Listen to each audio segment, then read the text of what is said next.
पहला झूठ ये है कि बड़े पैमाने पर विदेशी मुसलमान हमारे देश में घुस गए। देश के कई क्षेत्र अब ऐसे हैं जहां कोई भी भीड़ या कोई पुलिस वाला किसी गरीब मुसलमान को धमकी देकर कह सकता है, सबूत दिखा कि तुम्हारे बाप तुम्हारी माँ का जन्म भारत में हुआ। दूसरा झूठ यह है कि बड़ी संख्या में धर्मांतर या कन्वर्जन हो रहा। गांधी ने पार्टीशन का विरोध नहीं किया, ऐसा झूठ घुसाया गया। असलियत तो ये है कि आज के जो हिंदुत्ववादी हैं उनके पूर्वजों ने पार्टीशन की नींव डाली। ये हमला उस विचार पर है जो कहता है कि भारत सब भारतवासियों का है। ये हमला हिंदू मुस्लिम साझेदारी और भागीदारी पर है, महिला के अधिकार पर है, मजदूर किसान कारीगर पर है, दलितों और आदिवासियों पर है। हिंदू सनातन हिंदुत्व, गांधी या सावरकर। यूं तो इकबाल ने कहा है कि कुछ बात है कि मिट्टी नहीं हस्ती हमारी, वो हिंदुस्तान पे लागू हुए ना हो, महात्मा गांधी पर तो लागू होती है। लड़कपन में जब मैंने विदेश जाना शुरू किया तो लोग भारत को जानते कैसे थे?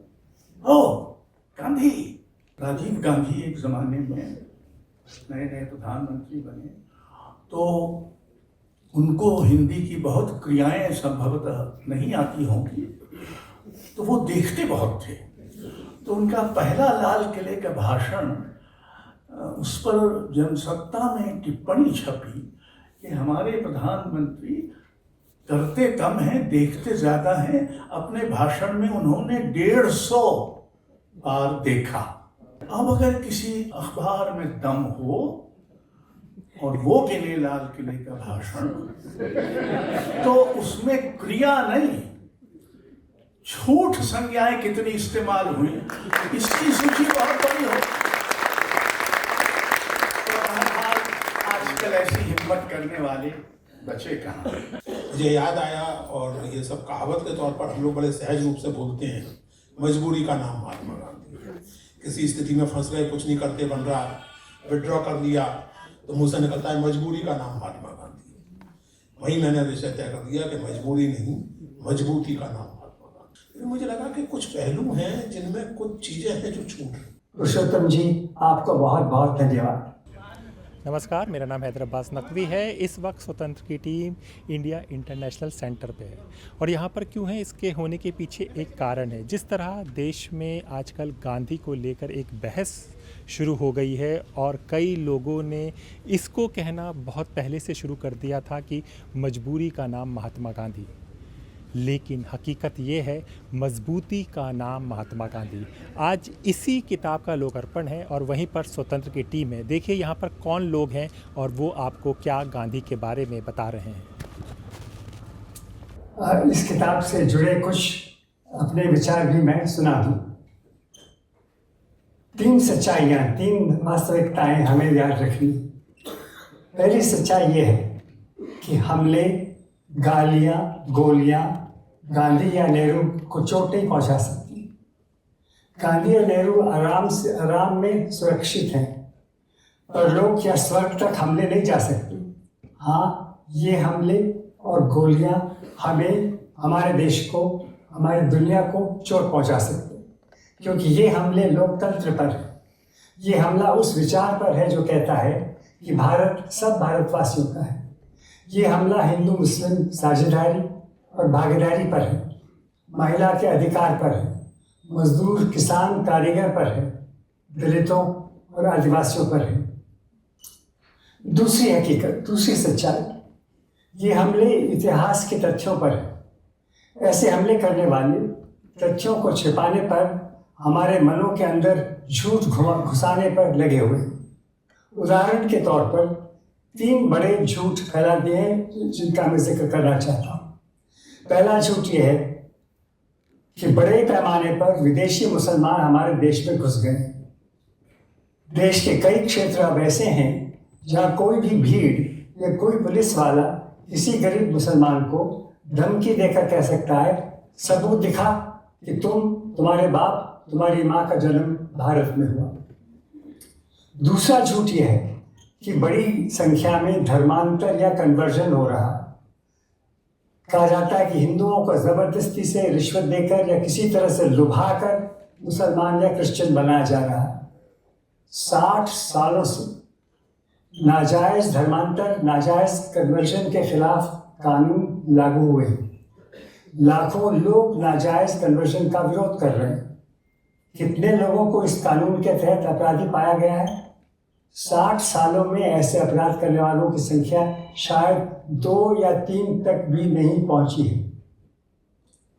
दूसरा विशाल झूठ भारत के पार्टीशन या विभाजन को लेकर। गांधी ने पार्टीशन का विरोध नहीं किया, ऐसा झूठ घुसाया गया। असलियत तो ये है कि आज के जो हिंदुत्ववादी हैं उनके पूर्वजों ने पार्टीशन की नींव डाली। उन्होंने 2 नेशन थ्योरी पेश की, उन्होंने मुसलमानों को अलग किया। अगर आज के हिंदुत्ववादियों को किसी एक चीज़ का डर है तो वो डर ये है कि भारत फिर से एक तो नहीं हो जाएगा, मुसलमानों की संख्या नहीं बढ़ जाएगी। उससे बड़ी आपदा क्या हो सकती है? किसी भी हालत में हिंदुत्ववादी भारत का एक हो जाना स्वीकार नहीं कर सकते। एकता के वे सख्त दुश्मन हैं। पार्टीशन को लेकर जो कहानी उन्होंने फैला दी है वो इतिहास और हकीकत के बिल्कुल उल्टे है। एक और सच्चाई हमें समझनी है, जो दुनिया हमारी है वो अब हम सबका घर बन गया है। हम हिंदुओं का, हम भारतवासियों का घर पूरी दुनिया है। North America, England, Africa, Europe, Australia, New Zealand, Russia, China और भी मुल्क सब हमारे अब हो गए। केवल हमारे देश के पहाड़ों को, हमारे देश की नदियों को पूजना, हमारे देश के मंदिरों को पूजना, केवल इनको पूजना हमारा संदेश दुनिया के लिए नहीं हो सकता है। हमें पूरी दुनिया पर प्यार करना है। हमें जो वसुधैव कुटुंबकम है उसको एक हकीकत बनाना, अपने दिल में उतारना है।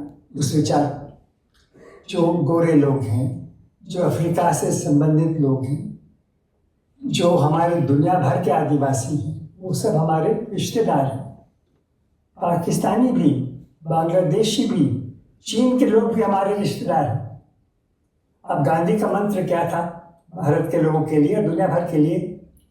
डरो मत, डराओ मत, नफरत छोड़ दो। ये शब्द बड़े नहीं हैं, शब्द छोटे हैं, सरल लगते हैं, लेकिन ये मंत्र जादू का है। डरो मत, डराओ मत, नफरत छोड़ दो। मैंने गांधी के मंत्र का उल्लेख किया है। गांधी के शस्त्र और हथियार क्या थे? एक हथियार तो 4 शब्द का विचार, ईश्वर, अल्लाह, तेरे नाम। दूसरा शस्त्र, दूसरा हथियार गांधी का था जो उनके बड़े प्रिय भाई रविंद्रनाथ ठाकुर ने दिया था। उनका जो गीत, रविंद्रनाथ का गीत, एकला चलो रे, और तुम्हारे साथ ना आए तो भी तुम अकेले चलने की हिम्मत करो। और तीसरा शस्त्र गांधी का था जो 15वीं सदी का कि हमारे देश के कवि नरसिंह मेहता ने दिया था, पीड़ पराई जाने रो। जो दूसरे पराए इंसान की पीड़ जानता है वो ही असली ईश्वर का भक्त है। ये गांधी के शस्त्र आसानी से बिना बहुत खर्च के हमारे शस्त्र, हमारे हथियार, हमारे मित्र हो सकते हैं। और हमारे बीच ऐसे कई कुशल लोग हैं जो इसी प्रकार के कुछ नए गीत, कुछ नए शस्त्र पैदा कर सकते हैं और पैदा कर रहे हैं। प्रोफेसर पुरुषोत्तम अग्रवाल को फिर से मैं बधाई देता हूँ। गांधी को फिर से वो हमारे सामने लाए। ईश्वर ने, ऊपर वाले ने गांधी को, नेहरू को, हजारों और सेनानियों को हमारे देश भेजा। गांधी और गांधी के सहयोगियों ने पूरे विश्व को आशा दिलाई। उन्होंने दवाई पेश की, भारतवासियों को गर्व से खड़े होने का, एक दूसरे की परवाह करने का मौका दिया। पुरुषोत्तम जी, आपको बहुत बहुत धन्यवाद।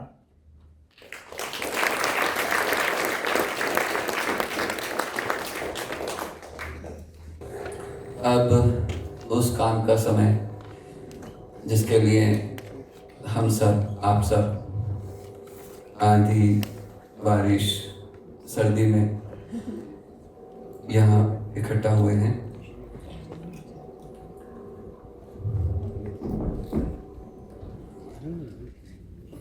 पुरुषोत्तम जी की किताब मजबूती का नाम महात्मा गांधी।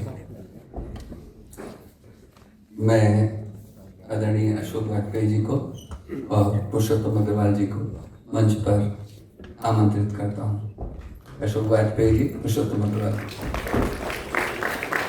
अशोक वाजपेयी समकालीन हिंदी कविता के शीर्षस्थ हस्ताक्षरों में से एक हैं। साहित्य के साथ साथ अन्य कलाओं के क्षेत्र में भी उनका रचनात्मक हस्तक्षेप और योगदान सर्वविदित है। पुरुषोत्तम अग्रवाल एक समर्थ आलोचक हैं। भक्ति साहित्य के बरबज्ञ के रूप में उनकी ख्याति से हम सभी परिचित हैं। सार्वजनिक महत्व के सामाजिक सांस्कृतिक मसलों पर उनकी सक्रियता प्रेरक रही है।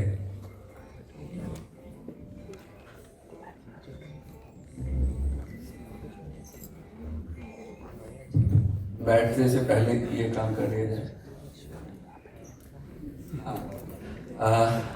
दिलीप सिमियन जी।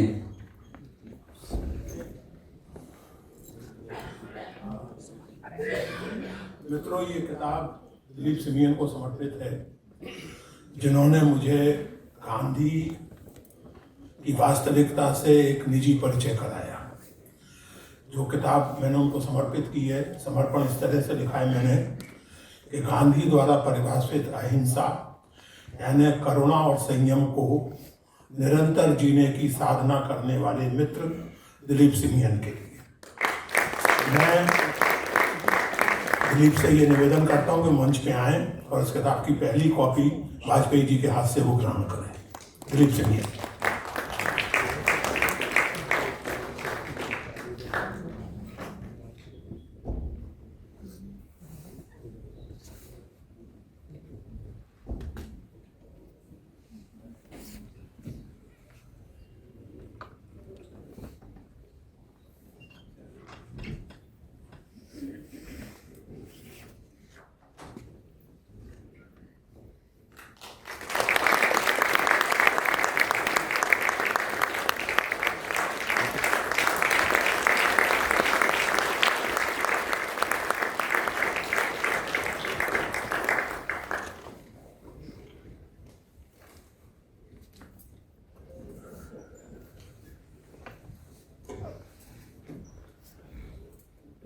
इतने बड़े सम्मान के लायक मैं नहीं हूँ। दुनिया में अनगिनत लोगों ने गांधी जी से प्रेरणा दी, उनमें से मैं एक हूँ। मैंने इससे ज़्यादा और कुछ नहीं किया, लेकिन आपने मुझे यह सम्मान दिया, उसके लिए बहुत बहुत शुक्रिया। Thank you.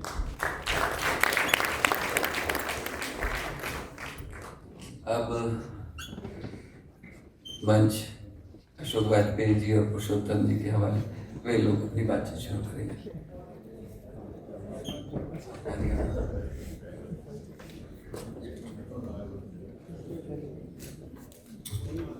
मित्रों, पुरुषोत्तम अग्रवाल साहित्य में मेरे लंबे समय से सहचर रहे हैं। थोड़ी बहुत आलोचना मैं भी लिखता हूँ, थोड़ी बहुत कविता वो भी लिखते हैं। लेकिन मैंने बहुत ज़्यादा कविता लिखी है, उन्होंने आलोचना मुझसे ज़्यादा लिखी है। हमारे यहाँ वैसे तो रंग बिरंगे विद्वान हैं, बहुत सारे लोग जो सिर्फ इसलिए कि वो अध्यापन करते हैं अपने को विद्वान मानने लगते हैं या उनको मनवाने लगते हैं। पुरुषोत्तम अग्रवाल सौभाग्य से सचमुच विद्वान है। अब विद्वान का प्रमाण ये है कि वो हमें कुछ ऐसा बताए जो हम पहले ठीक वैसे ही न जानते रहे हों, या हम जो जानते रहे हों उसमें कुछ इजाफा करें।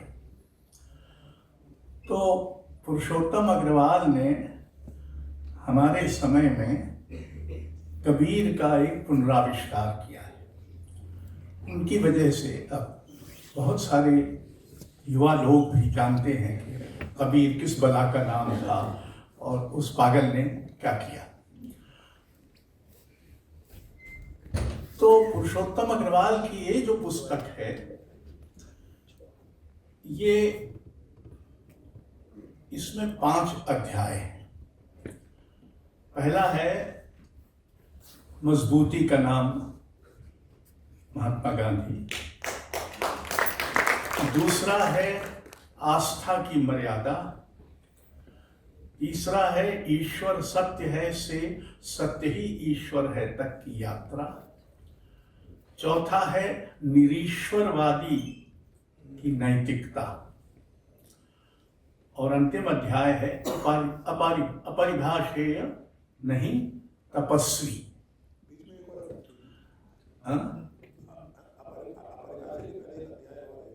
अच्छा, तो मुझसे छूट क्या होगा? अब मैंने किताब तो देखी नहीं है, उसका प्रिंट आउट देखा है। अब 86 साल के बूढ़े को अब ये सब उसको पलटना रखना थोड़ा कठिन होता है। ये मुझे नहीं आया ना। हाँ, अच्छा, हाँ, ये तो है, वैसे है। और ये तो बड़ा महत्वपूर्ण है। हिंदू सनातन हिंदुत्व, गांधी या सावरकर। तो ये पुस्तक हमारे समय में भर नहीं लिखी गई है, ये हमारे समय को संबोधित करके लिखी गई है, और उसमें जो मुद्दे दरपेश हैं आज हमारे सामाजिक, राजनीतिक, सांस्कृतिक संदर्भों में, उनको संबोधित किया गया है। और इस समय को खुद पुरुषोत्तम ने सूचना क्रांति का मूर्खता महिमा का युग बन गया है, कहा है। सूचना क्रांति का मूर्खता महिमा का युग बन गया है। ये भी कहा है कि अभूतपूर्व समृद्धि का ये समय अभूतपूर्व विषमता का भी समय है। और तीसरी बात ये भी कही है कि रंग बिरंगी धार्मिकता के अभूतपूर्व उभार और भयानक क्रूरताओं के साधारणीकरण का भी ये समय है। तो ये पुस्तक गांधी को हमारे समय के प्रसंग में रखती है, हमारे साथ रखती है। विद्वान लोग अक्सर ऐसी पुस्तकें लिखते हैं जिनको साधारण लोग पढ़ने में कठिनाई अनुभव करते हैं। उसमें बहुत सारे उद्धरण और बहुत महीन बारीक बातें होती हैं। महीन बारीक बातें होना अच्छा है, और हमको इस समय तो और भी लगता है कि महीन और बारीक बातें होनी चाहिए, क्योंकि जो बड़ी बड़ी बातें हैं वो इस कदर बैनाल हैं कि उनको सुनना भी उकताहट पैदा करता है। कितनी बार आप उसी आदमी की तस्वीर देखोगे, यहाँ जाओ वहाँ जाओ कहीं जाओ, अखबार खोलो, अरे बाप रे। तो एक उकताहट तो हम सबको अब लगभग स्वाभाविक रूप से होने लगी है, लेकिन कमाल है हमारा कि हम इस उकताहट के बावजूद उसी के पाले में जाते रहते हैं। तो ये पुस्तक एक विद्वान की अकादमिक पुस्तक नहीं है, ये एक लेखक बुद्धिजीवी की एक बेचैन पुस्तक है। ये क्या हो रहा है, और वहाँ हो रहा है जहाँ गांधी जैसी हस्ती थी। यूँ तो इकबाल ने कहा है कि कुछ बात है कि मिटती नहीं हस्ती हमारी, तो हिंदुस्तान पे लागू हुए ना हो, महात्मा गांधी पर तो लागू होती है। उसकी हस्ती मिटती नहीं है, आप कुछ कर लीजिए। आखिर मुझे याद आता है, मैं लड़कपन में जब मैंने विदेश जाना शुरू किया तो लोग भारत को जानते कैसे थे? ओ गांधी। कुछ दिनों बाद, तो 10 बरस बाद, फिर ये कहना शुरू, ओ नेहरू। यही 2 नाम थे जिनसे भारत को सामान्य विदेशी नागरिक, वेटर, टैक्सी ड्राइवर वगैरह वगैरह पहचानते थे। तो ये जो पुस्तक है वो गांधी निंदा अभियान को एक चुनौती भी है, और ये तथ्य और उक्तियां और संदर्भ देते हुए कि हवा में नहीं है, जैसा मैं हवा में कह रहा हूँ। हालांकि मैं भी आपको बताऊं तो मैं संदर्भ बता सकता हूँ, पर मैं विद्वान नहीं हूँ, सो क्यों बताऊं। और ये जो सतही सच्चाई फैला दी गई है, हमारा समय बहुत दिखाऊ समय। देख सिवा देखने के हम करते क्या है? अब तो सोचने का काम भी हमने देखने में बदल दिया है। सोचते नहीं हैं, देखते हैं। राजीव गांधी एक जमाने में नए नए प्रधानमंत्री बने तो उनको हिंदी की बहुत क्रियाएं संभवतः नहीं आती होंगी, तो वो देखते बहुत थे। तो उनका पहला लाल किले का भाषण, उस पर जनसत्ता में टिप्पणी छपी कि हमारे प्रधानमंत्री करते कम हैं, देखते ज्यादा हैं। अपने भाषण में उन्होंने 150 बार देखा। अब अगर किसी अखबार में दम हो और वो गिने लाल किले का भाषण, तो उसमें क्रिया नहीं, झूठ संज्ञाएं कितनी इस्तेमाल हुई, इसकी सूची बहुत बड़ी हो। तो आजकल ऐसी हिम्मत करने वाले बचे कहाँ? इस पुस्तक में गांधी जी के विचार, प्रतिक्रिया, आचरण आदि पर ऐसे कई पक्ष खुलते हैं। जैसे मुझे नहीं मालूम था कि गोरा नाम के कोई सज्जन थे और वो निरीश्वरवादी थे, और गांधी जी ने उनको बुलाया कि आश्रम में रहो, हम दोनों एक दूसरे से बहस करेंगे वगैरह वगैरह। और ये एक गांधीवादी की पुस्तक नहीं है। गांधीवादी की भक्ति में आंखें बंद होती, वो चाहे किसी की भक्ति हो, और अंध भक्ति में तो आंखें फूट जाती है, क्योंकि आंखों की जरूरत ही नहीं होती। तो बहरहाल अभी जो हालत है, ये पुस्तक उन सब एक तरह से कबीर, इसमें एक प्रसंग है जिसमें गांधी जी ने, ये कहा गया है कि गांधी जी ने दोनों तरह के तुष्टीकरण से अपने को दूर रखा। न तो उन्होंने हिंदुओं का तुष्टीकरण किया और ना मुसलमानों का। तो याद करना चाहिए पुरुषोत्तम जी के ही प्रिय कवि कबीर को, जो दोनों की खिल्ली उड़ाता था, पंडित की भी और मौलवी की भी, कि पाड़े तुम निपुण कसाई, जो हमारे कोई पूर्वज रहे होंगे, और दूसरा के ऊंची चढ़ के बांग लगाए, क्या तेरा साहिब बहरा है। तो ये जो कबीर तत्व है, जो इसमें धर्म के बारे में काफी बातें हम लोग अभी करेंगे भी, क्योंकि गांधी जी के लिए धर्म एक केंद्रीय भूमिका में है। लेकिन कौन सा धर्म? वो अभी आपने जो भजन सुना, उसमें अगर आप जितने वैष्णव जन के गुण गिनाए गए, उनमें से लगभग एक भी गुण आज के सबसे मुखर राम भक्तों में नहीं है। आज ऐसे राम भक्त हैं जो वैष्णव जन नहीं है, जिसको पर पीड़ा नहीं है, जिसको अभिमान है, जो असत्य, तो मतलब हमारे यहाँ असत्य बोलने का तो लगभग शायद कई दफ्तरों में एक असत्य का अधिकारी है। जानता नहीं हूँ कि है कि नहीं, मुझे लगता है कि अदृश्य रूप से है, जो देखता होगा कि आज के सारे वक्तव्यों में हमारे मंत्री जी ने, जो भी उनके प्रवक्ता होंगे, उन्होंने इतने झूठ बोले कि नहीं बोले। अगर कम बोले तो फिर अगले दिन अतकारे बोलेंगे, हमारे बुंदेलखंडी में कहते हैं अतिरिक्त झूठ बोलेंगे।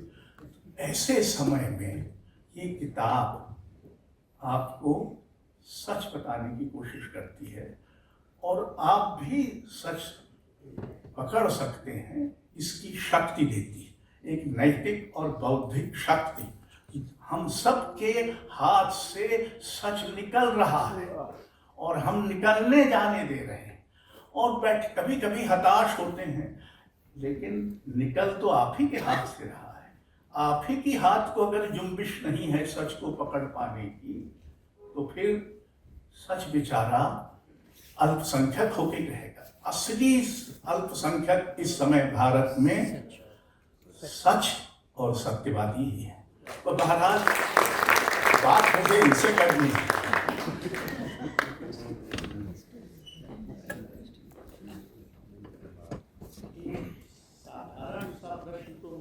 शुरू में दाद देता हूं कि आखिर आपने किताब लिखी क्यों। असल में इसका उत्तर आप दे ही चुके हैं। अपनी बेचैनी को कुछ रूप दे दी।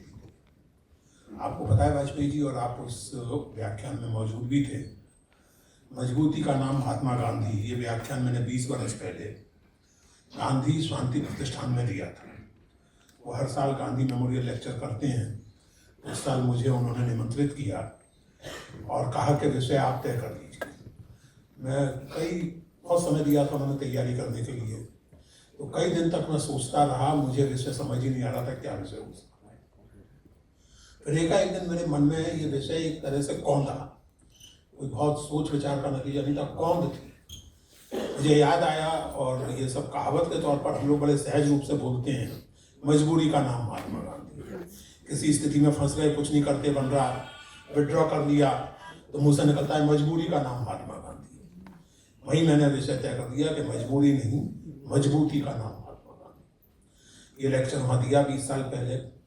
उसके पहले भी और बाद में भी मैं गांधी जी और जवाहरलाल जी और सारे राष्ट्रीय आंदोलन की जो विरासत है उससे एंगेज करता रहूँ, उस पर सोचता रहूँ, लिखता रहूँ, काम करता रहूँ।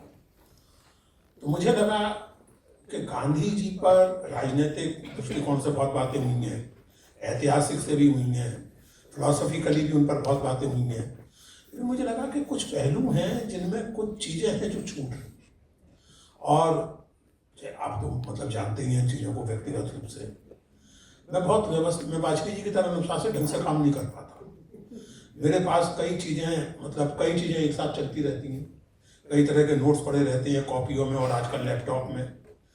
अच्छा भला मैं 2-3 महीने पहले तक महाभारत पर काम कर रहा था, घोषणा कर रखी थी कि महाभारत वाली किताब आने वाली है। रवि सिंह यहाँ बैठे हैं, उनका बस चले तो वो मुझे अभी तक कई बार कत्ल कर चुके होते। मैं पिछले 7-8 साल से उन्हें महाभारत वाली किताब दे रहा हूँ, दी अभी तक नहीं है। एकाएक मुझे लगा कि महाभारत बाद में, महात्मा गांधी पहले। तो इस तरह पिछले 2-3 महीने में कुछ नोट्स जो मेरे थे उनमें से जो बहुत जरूरी चीजें लगी, और एक तात्कालिक कारण ये बना कि जब अक्टूबर में मैं वर्धा गया तो ये जो गांधी गोरा संवाद है इसके बारे में थोड़ी बहुत जानकारी मुझे थी, लेकिन वहाँ मेरे मित्र विजय तांबे ने इसके बारे में मुझे बताया। उन्होंने इस संवाद का मराठी में अनुवाद भी किया है, और जब वो संवाद मैंने ऑनलाइन पढ़ा, नवजीवन प्रकाशन से वो प्रकाशित है, मुझे लगा कि ये तो एक ऐसा पहलू है गांधी जी के जीवन का जिस पर ठीक से बात ही नहीं हुई।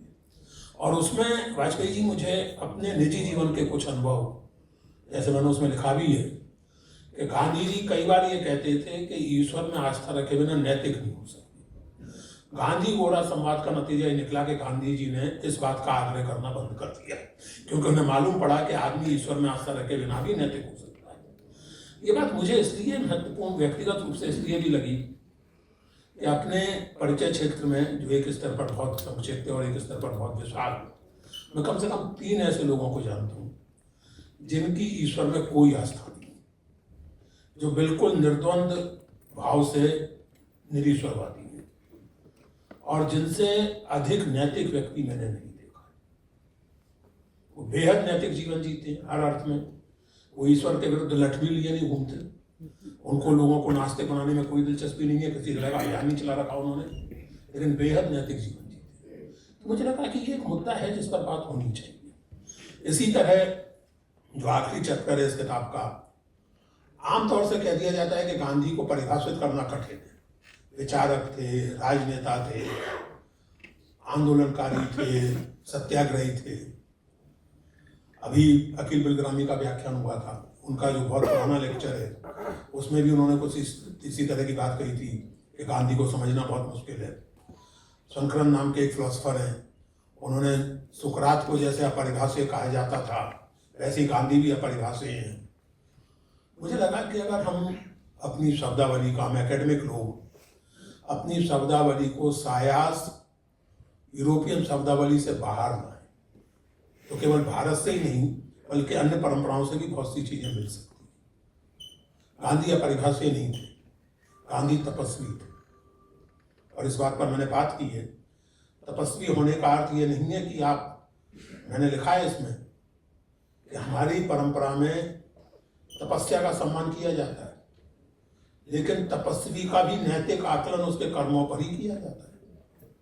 ये माना जाता है कि रावण ने तपस्या की थी, ये माना जाता है कि हिरण्यकश्यप ने तपस्या की थी। उनकी तपस्या का सम्मान है, उनके आचरण का सम्मान नहीं है। तो ये चीजें मुझे लगा कि कुछ आनी चाहिए।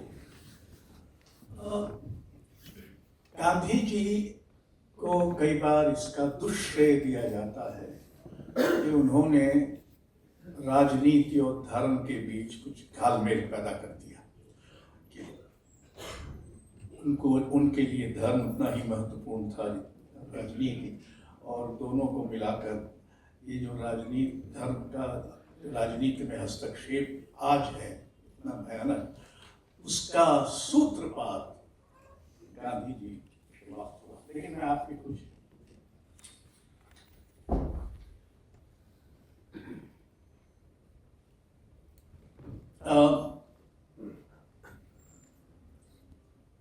वो जो दूसरा इसका हिंसा से जुड़ा हुआ जो पक्ष, महाभारत के आरंभ में भी कहा गया और अंत में भी अहिंसा परमो धर्म। हिंदू ही नहीं, सभी धर्मों में, भारतीय ही नहीं, सभी परंपराओं में हिंसा के प्रति विचित्र व्यामोह पाया जाता है।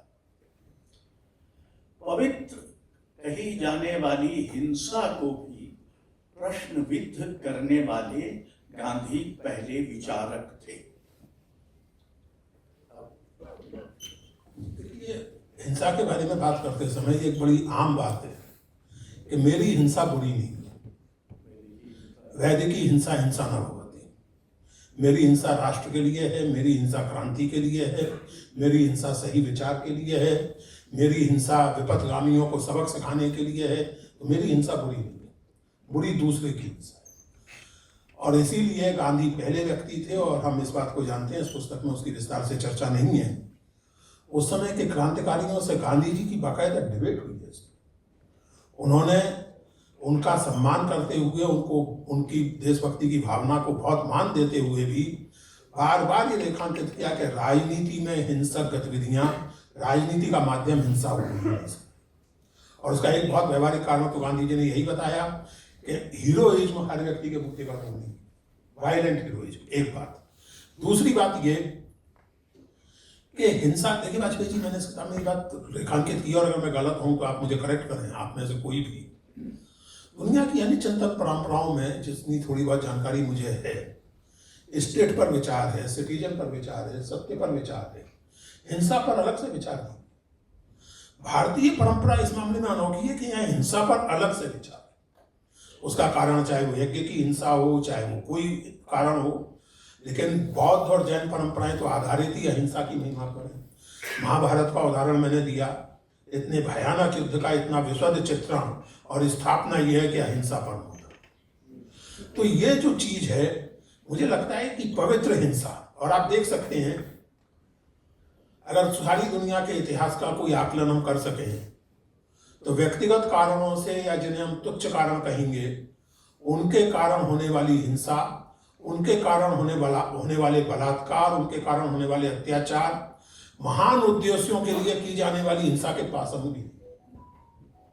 और इसलिए गांधी जी जब हिंसा मात्र को क्वेश्चन करते हैं, जब वो ये सवाल उठाते हैं कि केवल वो हिंसा नहीं जिसे आप अपवित्र मानते हैं, बल्कि जिसे आप पवित्र हिंसा मानते हैं, उस पर भी पुनर्विचार की जरूरत है। ये बात तो उस व्याख्यान में यही बात थी जिसका आगे मैंने विस्तार किया। राजनीति और धर्म का जहां तक है, इस सवाल पर विचार करने के पहले हम एक बहुत मजेदार बात पर विचार करें। इस देश में हिंदुत्व, हिंदू नेशनलिज्म के जो आइडियोलॉजिकल जनक कहे जा सकते हैं, सावरकर, वो नास्तिक थे घोषित रूप से, और जिन्ना भी जो है बाद में शेरवानी वेरवानी पहनने लगे थे, उसके पहले ठेठ लिबरल व्यक्ति थे। उनकी कोई ऐसी इस्लाम में बहुत विशेष आस्था नहीं थी। ये बहुत रोचक बात है कि जिसे हम सांप्रदायिकता कहते हैं उसके दोनों संस्करणों के आदि पुरुष कोट अनकोट घनघोर रूप से आधुनिक और सेकुलर जीवन जीने वाले लोग। गौ पूजा के सवाल पर गांधी जी के विचारों को अगर आप पढ़ें और सावरकर के विचारों को आप पढ़ें तो आजकल जो सावरकर के भक्त हैं वो सावरकर के पीछे दौड़ पड़ेंगे डंडा लेकर। गौ पूजा के बारे में सावरकर के जो विचार हैं मैंने कुछ उसमें से उद्धृत भी किए हैं। तो एक तो इस विरोधाभास को भी हम समझे। दूसरी बात ये, एक बहुत आम फहम बात मान ली गई है जो कि गलत है कि धर्म व्यक्तिगत मामला है। धर्म कतई व्यक्तिगत मामला नहीं। आपकी आस्था व्यक्तिगत मामला हो सकती है, लेकिन आप जैसे ही पैदा होते हैं आप किसी न किसी धार्मिक संस्कृति में उत्पन्न होते हैं और आप जन्म से ही किसी न किसी धार्मिक संस्कृति यानी एक सामूहिक उपक्रम के अंतर्गत पैदा होते हैं। भले आप बाद में उससे अलग हो जाएं, पिंड छुड़ा लें, कुछ कर लें, लेकिन जैसे कहा जाता है कि religiously you may not be a Hindu और a Muslim but culturally you are a Hindu और अ मुस्लिम और गांधी, मैंने इस किताब में लिखा है कि गांधी की एक बहुत बड़ी खूबी यह है कि वो बहुत एकेडमिक डिस्कोर्स का प्रयोग किए बिना कुछ बहुत गहरी इंसाइट्स उनके अंदर। तो पहली बात तो ये कि धर्म केवल व्यक्ति का मामला नहीं है। आस्था व्यक्तिगत हो सकती है, लेकिन धर्म एक सांस्कृतिक सच्चाई है, दुनिया भर में इसको आप नहीं नकार सकते। दूसरी बात, अगर धर्म एक सांस्कृतिक और सामूहिक सच्चाई है तो किसी सामूहिक कार्रवाई में आप धार्मिक मुहावरे का टोटल बायकॉट कैसे कर सकते। तीसरी बात, धर्म का अर्थ क्या है। अब गांधी जी इस मामले में कभी बहुत दूर तक खींच देते हैं चीजों को, वो एक अलग बात है, लेकिन गांधी जी के इस मूल आग्रह को तो मानना होगा कि धर्म अपने मूल अर्थ में, अगर आप इंडियन ट्रेडिशन को देखें तो धर्म का अर्थ आस्था तंत्र नहीं। धर्म का अर्थ एक तो वो सनातन या विश्वव्यापी धर्म, मानव धर्म जिसे कहते हैं, और या फिर धर्म आपका आपके स्टेटस, आपके जेंडर, आपके वर्ण उससे निर्धारित। तीनों चीजों में एक बात सामने आती है कि अगर धर्म एक सामूहिक अनुभव है तो राजनीति में उसका कुछ ना कुछ स्थान तो होगा। वो स्थान क्या होगा, कैसे होगा, आप पूरी तरह दूसरों के हवाले कर दें। कुछ दिन पहले तक इस देश में लेफ्ट लिबरल हलकों में धर्म तो धर्म, राष्ट्र की बात करना भी लगभग गुनाह है। आज स्थिति है कि देशभक्ति के सवाल पर हम ये सिद्ध करने को उतावले रहते हैं कि असली देशभक्त तो हमने अपनी पूरी परंपरा, अपने पूरे मुहावरे, अपनी पूरी संस्कृति, अपनी पूरी सामूहिकता लगभग एक थाल में रख करके उनके हवाले कर दी। गांधी जी जब धर्म की बात करते हैं तो इस बात पर ध्यान दें। जैसे एक बार एक मित्र को मैंने बताया तो चौंक गए थे और उन्होंने मुझे चुनौती दी और प्रसन्नता की बात है कि चुनौती में परास्त हुई। मैंने कहा गांधी जी धर्म नहीं है। मैंने कहा लेकिन आपको पता है कि गांधी जी स्कूलों में धार्मिक शिक्षा के खिलाफ वे मानते थे कि धार्मिक शिक्षा देना परिवार का काम है, स्कूलों का। परिवार अपनी जिम्मेदारी स्कूलों के माथे नहीं बन सकते, और अगर स्कूलों में धार्मिक शिक्षा दी जानी है तो सभी धर्मों की दीजिए। गांधी जी एक मायने में धर्म का नैतिक अर्थ और धर्म की सामूहिकता, इन दोनों को रिकॉग्नाइज करते थे, इसलिए धार्मिक मुहावरे का प्रयोग करने में उन्हें कोई संकोच नहीं था। जो संकेत आपने किया अपने वक्तव्य में, मैंने इसमें लिखा है कि ये बहुत रोचक बात है कि कुछ लोग गांधी जी से राम राज्य का मुहावरा इस्तेमाल करने के नाराज थे, कुछ लोग ईश्वर अल्लाह तेरो नाम करने के कारण नाराज थे। गांधी जी ने दोनों में से कोई बात नहीं छोड़ी, न राम राज्य का मेटाफर छोड़ा और न ईश्वर अल्लाह तेरो नाम करना, क्योंकि उनके लिए, उनके हिसाब से हर धर्म बुनियादी तौर से कुछ मानवीय गुणों को रेखांकित करता है, उसकी कुछ हिस्टोरिसिटी होती है। गांधी जी ने लिखा है, बहुत स्पष्ट ढंग से लिखा है कि एक ऐतिहासिक संदर्भ होता है, सहज बोध पर आधारित होता है धर्म का स्वीकार किया जाना न किया जाना। और जैसा कि आप जानते हैं, उनसे पूछा गया था कि जब आप ये कहते हैं कि सभी धर्मों में एक ही बात है तो इतने सारे धर्म क्यों? तो गांधी जी ने छूटती उत्तर दिया था क्योंकि सभी धर्म अपूर्ण है। Every religion of the world is imperfect, और परफेक्शन की खोज सभी धर्मों के लोगों को मिलकर करनी चाहिए। इसलिए गांधी जी द्वारा धर्म का इस्तेमाल, राजनीति में धर्म का इस्तेमाल एक अलग चीज है, उसका दुरुपयोग और उसके लिए गांधी जी को दोष देना अलग चीज है। आज भी आप देखें जिस तरह की धार्मिकता की चर्चा आजकल हो रही है, सच यह है कि वो चीजें उद्धृत करना आज खतरे से खाली नहीं है, जो न केवल गांधी जी बल्कि दयानंद सरस्वती आजकल की टाइप की धार्मिकता के बारे में लिख चुके हैं। मैं कभी कभी कल्पना करके मजा लेता हूँ कि बाबा बागेश्वर के बारे में दयानंद सरस्वती का कभी कभी कल्पना करके आनंद लेता हूँ, कल्पना ही करता हूँ और तो कुछ कर नहीं सकता, लेकिन कल्पना करके आनंद लेता हूँ। दयानंद सरस्वती तो वेदों के उद्भट विद्वान और वैदिक पदावलंबी थे। वो क्या कहते हैं इन बाबाओं के बारे में और उन तांत्रिकों के बारे में जो दावा कर रहे हैं कि वो ट्रंप साहब को भी क्या हिप्नोटाइज कर सकते हैं, उन पर मोहिनी मंत्र मार सकते हैं।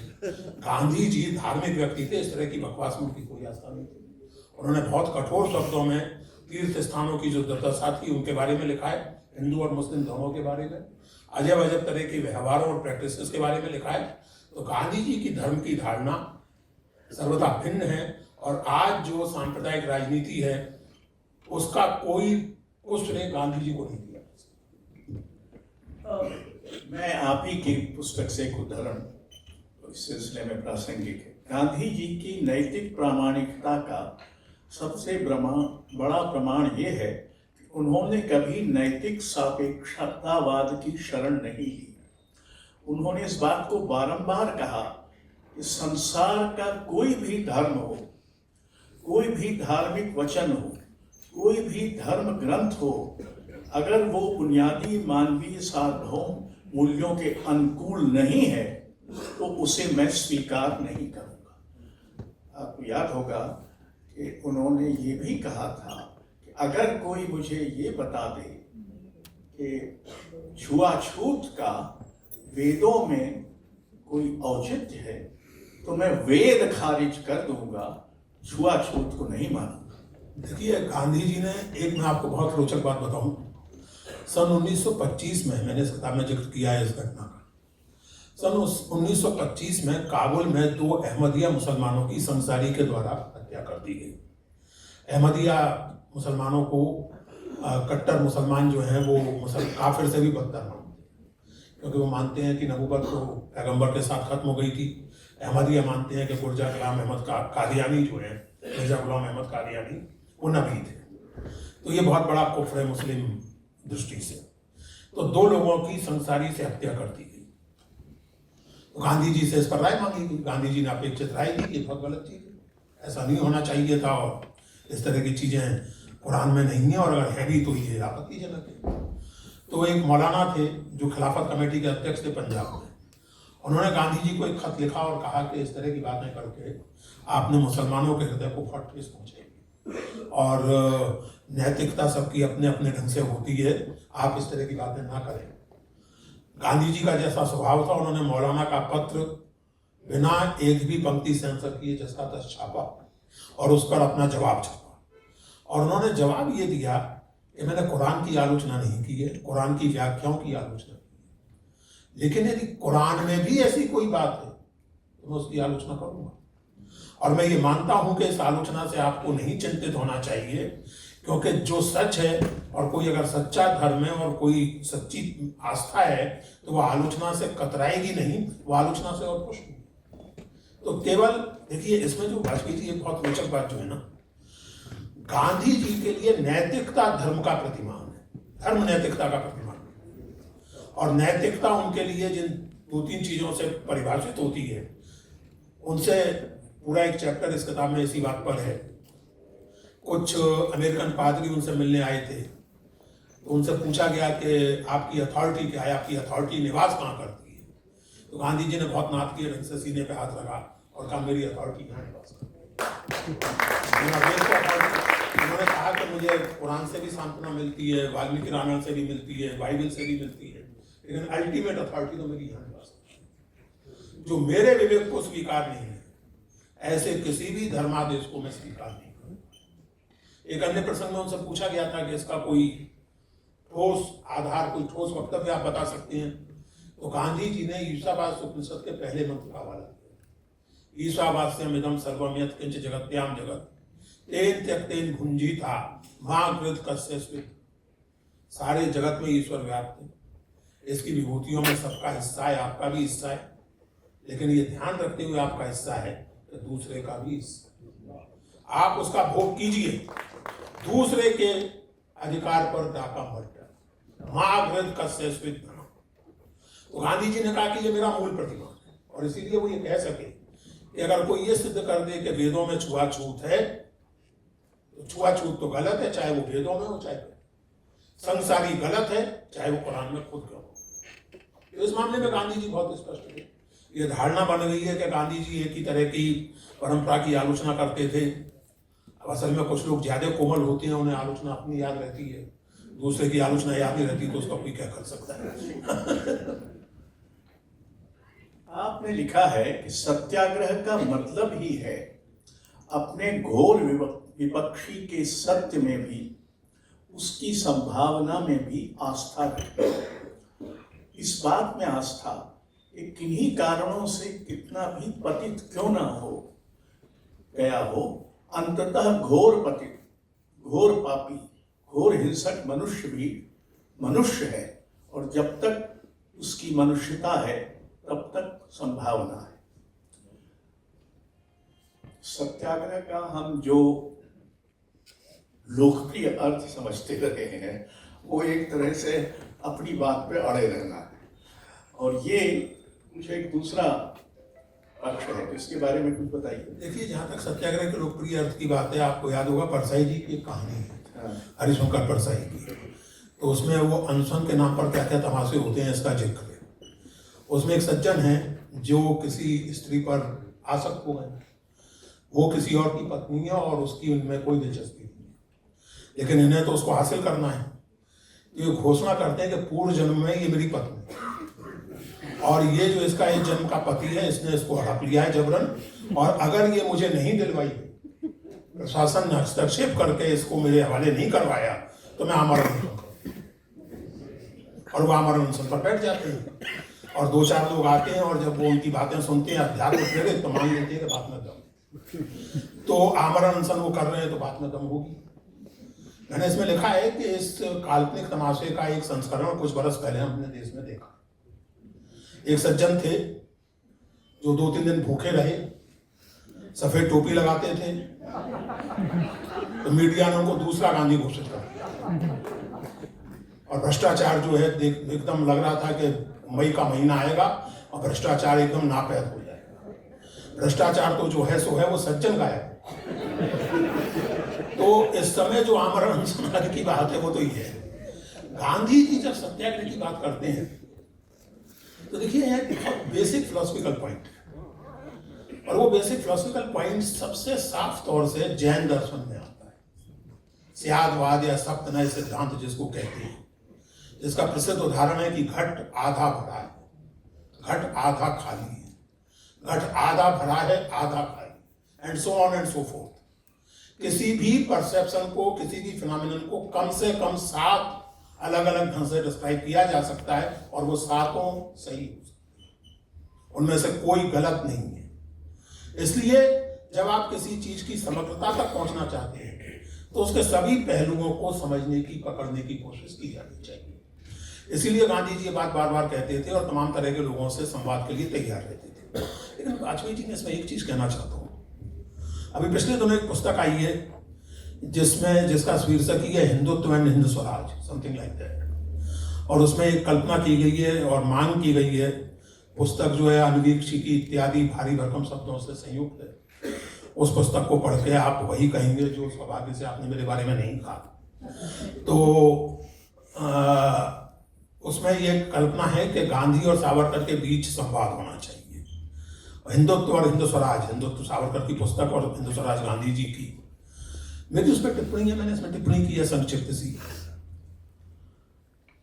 संवाद के सार्थक होने के लिए जरूरी है कि संवाद के इच्छुक पक्षों के बीच में कम से कम कुछ कॉमन कंसर्न्स, कुछ सामान्य चिंताएं, कम से कम, वरना फिर वो संवाद नहीं है, व्यर्थ का विवाद है।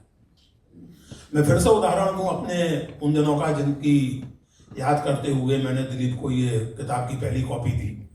आप में से बहुत से लोगों को शायद याद होगा, हम लोग सांप्रदायिकता विरोधी आंदोलन चलाते थे, सन 87 से 92 तक चला वो। और उसमें हमारा ऑर्गेनाइजेशनल प्रिंसिपल यही था कि मिनिमम एग्रीमेंट मैक्सिमम प्रूफ है। जिस न्यूनतम चीज पर हम सब सहमत थे, हम में कुछ लोग ऐसे थे जो कांग्रेस के घोर आलोचक, कुछ ऐसे थे जो कांग्रेस के बाकायदा कार्यकर्ता थे, कुछ ऐसे थे जो हिंदी प्रेमी थे, कुछ ऐसे थे जो हिंदी साम्राज्यवाद से पीड़ित थे, तरह तरह के लोग उस संगठन में थे। लेकिन एक बात पर सब सहमत थे कि सांप्रदायिकता चाहे वो किसी भी रंगत की हो, देश के और जनता के हितों के विरुद्ध है। That was our minimum agree, और उसके आधार पर जितना हम कर सकते थे हमने किया। तो संवाद के लिए ये बहुत जरूरी है कि कुछ तो कॉमन कंसेप्ट। अब जैसे गांधी और सावरकर के बीच संवाद इसलिए अकल्पनीय है कि कॉमन कंसर्न, जो राष्ट्र की धारणा है, सावरकर के लिए राष्ट्र, मैंने लिखा है इसमें, ये पुण्य भूमि पितृभूमि की बात होती है, लेकिन जो अनकहा छोड़ दिया गया है, लेकिन जिस पर सावरकर का बहुत क्लियर इंसिस्टेंस है, नस्ल, रेस। सावरकर का कहना यह है कि हिंदू केवल एक नेशन नहीं है, हिंदू एक रेस है और हम सब रक्त संबंधी। और इसलिए बहुत रोचक उसमें हिंदुत्व में आगे चल के आता है, वो अपने आप में ये सवाल उठाते हैं कि सिस्टर निवेदिता हिंदू है या नहीं। सिस्टर निवेदिता के बारे में हम सब जानते हैं, बाकायदा हिंदू थी उस तरह से, और विवेकानंद जी की बहुत प्रिय भक्त और सहयोगिनी। सावरकर कहते हैं कि सिस्टर निवेदिता को हिंदू नियम को पुष्ट करने वाले अपवाद के रूप में ही माना जा सकता है। यानी हिंदू होने के लिए आपके विचार, आपके आचरण, आपकी धारणा पर्याप्त नहीं है, नस्ल जरूरी। तो इस नस्ल आधारित राष्ट्रवाद के साथ गांधी के राष्ट्रवाद का संवाद हो तो सकता है, लेकिन तब उसके लिए भी कम से कम कुछ कॉमन कंसेप्ट होने चाहिए। इसलिए वो बात सही है कि अगर कुछ कॉमन कंसर्न है, कुछ सामान्य चिंताएं हैं, तो संवाद होना चाहिए। और इसलिए गांधी जी हर एक व्यक्ति से संवाद के लिए तैयार रहते, चाहे वो जिन्ना हो, चाहे वो सावरकर हो, चाहे हिंदुत्ववादी हो। लेकिन अगर आप संवाद के बदले, जैसे पुणे में उन पर बम फेंक दिया गया क्योंकि वो मंदिर प्रवेश का आंदोलन चला रहे थे, 20 जनवरी 1948 को उनकी सभा में बम फेंक दिया गया, 30 जनवरी को जाहिर है कि उनको गोली ही मार दी गई, तो फिर हत्या और संवाद एक साथ नहीं चल सकते। या तो आप संवाद के लिए तैयार हो या हत्या के लिए तैयार हो, दोनों चीजें एक साथ नहीं हो सकती। मैं इस तथ्य की ओर आपका ध्यान दिलाता हूँ कि गांधी जी के अंतिम आश्रम यानी सेवाग्राम में कोई मंदिर नहीं था, लेकिन प्रार्थना सभा दिन में 2 बार होती थी, सुबह भी और शाम को। और ये प्रार्थना सभा मेरे हिसाब से गांधी का एक अद्भुत धार्मिक और लोकतांत्रिक आविष्कार थी, इस अर्थ में कि उसमें सब धर्मों से पाठ होता था, उपनिषद से भी, कुरान से भी, बौद्ध ग्रंथों से भी, जैन ग्रंथों से भी, यहूदी वगैरह वगैरह। और उसके बाद गांधी जी बोलते थे, ये करीब 40-45 मिनट चलता था। ये शुरू हुआ होगा जब वो सेवाग्राम आए, तब से लेकर अब तक, यानी लगभग 80 से ज्यादा वर्ष हो चुके हैं। इन 80 वर्षों में सेवाग्राम में 2 बार प्रार्थना सभा होना रुका नहीं है। संसार में कहीं ऐसी प्रार्थना सभा कहीं होती हो, इसका मुझे इल्म नहीं है। मैं नहीं समझता कि ज़्यादा से ज़्यादा 2-3 धर्मों की होती होगी, लेकिन 7-8 धर्मों की। और ये जो गांधी जी ने जब कहा कि all religions are true but they are all imperfect, इसका एक उपाय उन्होंने प्रार्थना सभा निकाला। और इस बात को भी याद रखें कि उन्होंने उनकी हत्या प्रार्थना सभा में जाते हुए ही हुई थी। असल में वाजपेयी जी, आपने बहुत अच्छी बात याद दिलाई। अगर आप में कोई वहाँ गया हो सेवाग्राम, तो जो प्रार्थना स्थल है वहाँ एक बोर्ड लगा हुआ है, और उस पर मुझे लगता है कि गांधी जी के, जिन्हें आपको ये मंत्रों में से एक मंत्र वहाँ लिखा हुआ है, वहाँ लिखा हुआ है कि प्रार्थना के लिए खुले आसमान के नीचे जमीन का छोटा सा स्वच्छ टुकड़ा सबसे अच्छा, क्योंकि उस तक सबकी पहुंच। महत्वपूर्ण ये है, खुले आसमान के नीचे जमीन का स्वच्छ टुकड़ा सबसे अच्छा, क्योंकि उस तक सबकी पहुंच। उसमें कोई क्वालिफिकेशन नहीं चाहिए कि आप हिंदू हैं, मुसलमान हैं, दलित हैं, सवर्ण हैं, क्या हैं। दूसरी बात, इस लिहाज से वो गोरा गांधी संवाद बहुत महत्वपूर्ण है। गोरा नास्तिक थे, निरीश्वरवादी थे, तो आश्रम में रहने के लिए उन्हें गांधी जी ने बुलाया। तो गांधी जी के आश्रम का अनुशासन तो बहुत कड़ा था, कई लोग तो वहाँ से भाग जाते थे उस अनुशासन की कड़ाई के कारण। तो गोरा ने कहा कि मैं सारा अनुशासन मानूंगा, प्रार्थना में नहीं सकता, क्योंकि मैं किसी प्रकार के ईश्वर में विश्वास नहीं करता, मुझे प्रार्थना सभा में नहीं बैठना है। तो उनको बाकायदा छूट थी कि आप ना बैठे। उनके यानी गांधी जी, जो आपने संवाद की बात की ना, गांधी और गोरा जो थे, गोपू रामचंद्र राव तेलंगाना के थे, उनको सब गोरा कहते थे। घोषित रूप से निरीश्वरवादी थे और अंत तक रहे। उनका निधन 1972 या 73 में हुआ। गांधी जी से उनका संवाद बहुत ही रोचक और महत्वपूर्ण इसलिए है कि उस संवाद का एक तरह से समापन गांधी जी के इस वाक्य से होता है 1943-44 में, जब गांधी जी जेल से छूट के वापस आए थे। तो गांधी उनसे कहते हैं कि इस मामले में निर्णय करने की कोई जल्दी नहीं है। हो सकता है तुम मुझे कन्विंस कर लो, हो सकता है मैं तुम्हें कन्विंस कर लूँ, हो सकता है कोई तीसरा रास्ता निकालना है। यानी ईश्वरवाद निरीश्वरवाद के अलावा भी कोई तीसरा रास्ता हो सकता है, लेकिन तब तक जो जरूरी है वो काम हम लोग करें। तो ये संवाद धर्मिता वहां तो समझ में आती है, लेकिन संवाद में यानी जब बिल्कुल ही एकदम एक आदमी पूरब जाना चाहता है, एक पश्चिम जाना चाहता है, तो कैसे संभव? कुछ तो संभावना, कुछ तो कॉमन कंसेप्ट होनी चाहिए। जब अभी आपने जैसा कहा कि वो खुले आकाश के नीचे, तो मैं कई बार सोचता हूँ कि असल में प्रार्थना सभा के रूप में गांधी जी ने एक नए किस्म का मंदिर बनाया, जो सर्वधर्म मंदिर था। इसमें सभी धर्मों के लोग आ सकते थे, वो भी आ सकते थे जो किसी धर्म के नहीं है। असल में जब 20 जनवरी को गांधी जी पर मदन लाल पहलवान ने बम फेंका, और उसके बाद जाहिर है कि गृह मंत्री सरदार पटेल थे, उनकी काफ़ी आलोचना हुई, तो उन्होंने तय किया कि अब गांधी जी की प्रार्थना सभा में जाने वाले सभी लोगों की तलाश की, फ्रिस्किंग होगी। गांधी जी उखड़ गए और उन्होंने कहा कि ये कोई पॉलिटिकल मीटिंग नहीं है। अगर आप यहाँ फ्रिस्किंग करेंगे तो क्या आप मंदिर, मस्जिद, गुरुद्वारे में भी फ्रिस्किंग करेंगे, या दरगाहों में भी फ्रिस्किंग करेंगे? यहाँ कोई मेरा भाषण सुनने नहीं आते हैं लोग, हालांकि लोग आते उसी के लिए थे, लेकिन गांधी जी ने कहा कि कोई मेरा भाषण सुनने नहीं आते हैं, राम का नाम लेने, अल्लाह का नाम लेने आते हैं, कोई फ्रिस्किंग नहीं। और गांधी जी ने फ्रिस्किंग नहीं होने दी, सरदार पटेल को लगभग डांट के चुप कर दिया। मित्रों, इंसिडेंटली काशवी जी, आपकी अनुमति हो तो ये कार्यक्रम मूलतः 20 जनवरी को होना था, और 20 जनवरी को ये कार्यक्रम किया जाए, ये फैसला मैंने इसीलिए किया था कि 20 जनवरी को गांधी जी की सभा में बम फेंका गया था और भगदड़ मची थी। नेचुरली गांधी जी अविचल बैठे रहे थे और उन्होंने लोगों से कहा था कि चुपचाप अपनी जगह बैठ जाओ, कुछ नहीं हुआ है, राम हम सबकी रक्षा करेंगे। 20 जनवरी को कार्यक्रम आदरणीय के कारण नहीं हो पाया।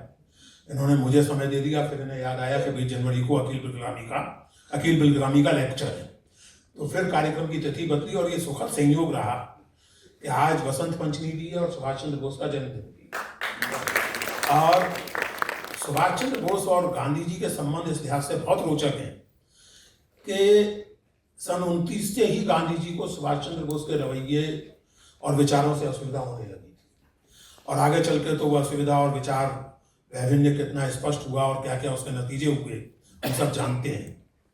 लेकिन इस बात को फिर से याद दिलाने की जरूरत है।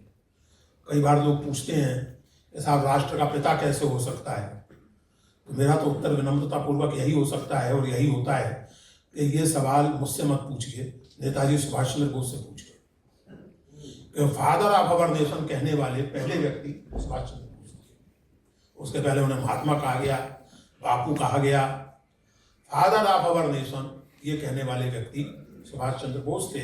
और ये तब जब वो आजाद हिंद फौज के सेनापति की तरह काम कर रहे थे और गांधी जी की हिंसा के प्रति विरक्ति और राजनीतिक हिंसा के प्रति खास करके विरक्ति जग जाए।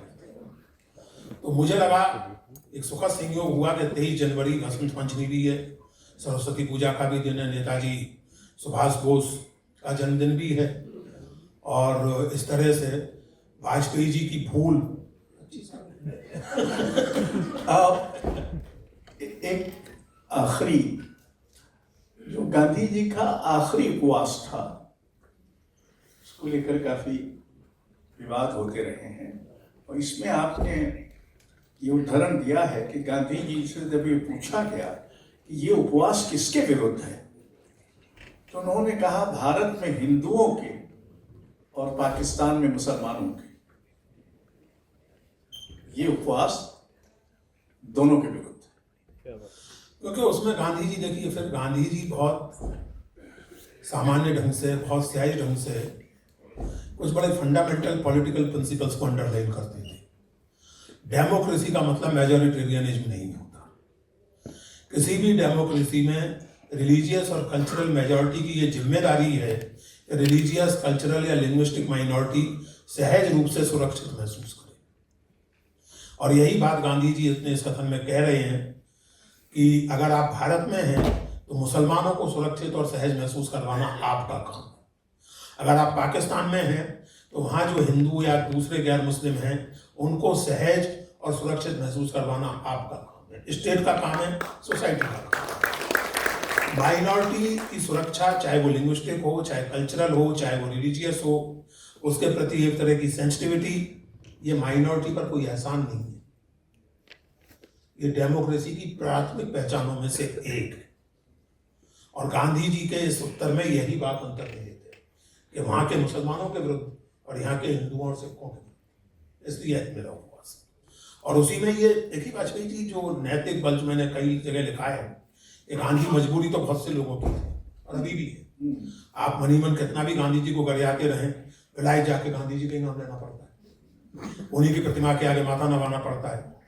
अब ये भी एक अजीब तमाशा है कि इंग्लैंड में, लंदन में पार्लियामेंट के सामने गांधी जी की प्रतिमा लगाती हैं लोगों ने। अब आप पार्लियामेंट जाएं तो जैसे आपको राजघाट ले जाते हैं दिल्ली में, और लंदन में वहाँ के लोग आपको उनकी प्रतिमा, जाइए और प्रणाम कीजिए। मजबूरी है, कुछ नहीं कर सकते। तो गांधी जी, लेकिन हम जैसे लोगों को भी मजबूर करते हैं। केवल मजबूत ही नहीं देते, मजबूर करते हैं। और वो इस अर्थ में कि जिन चीजों को हमने बहुत सहज मान लिया है उन पर पुनर्विचार करें। मैंने इस किताब में लिखा है मित्रों, जैसा मैंने कहा कि इस किताब में हिस्टोरिकल और पॉलिटिकल से ज्यादा दिलचस्पी मेरी कुछ बुनियादी सवालों में रही है।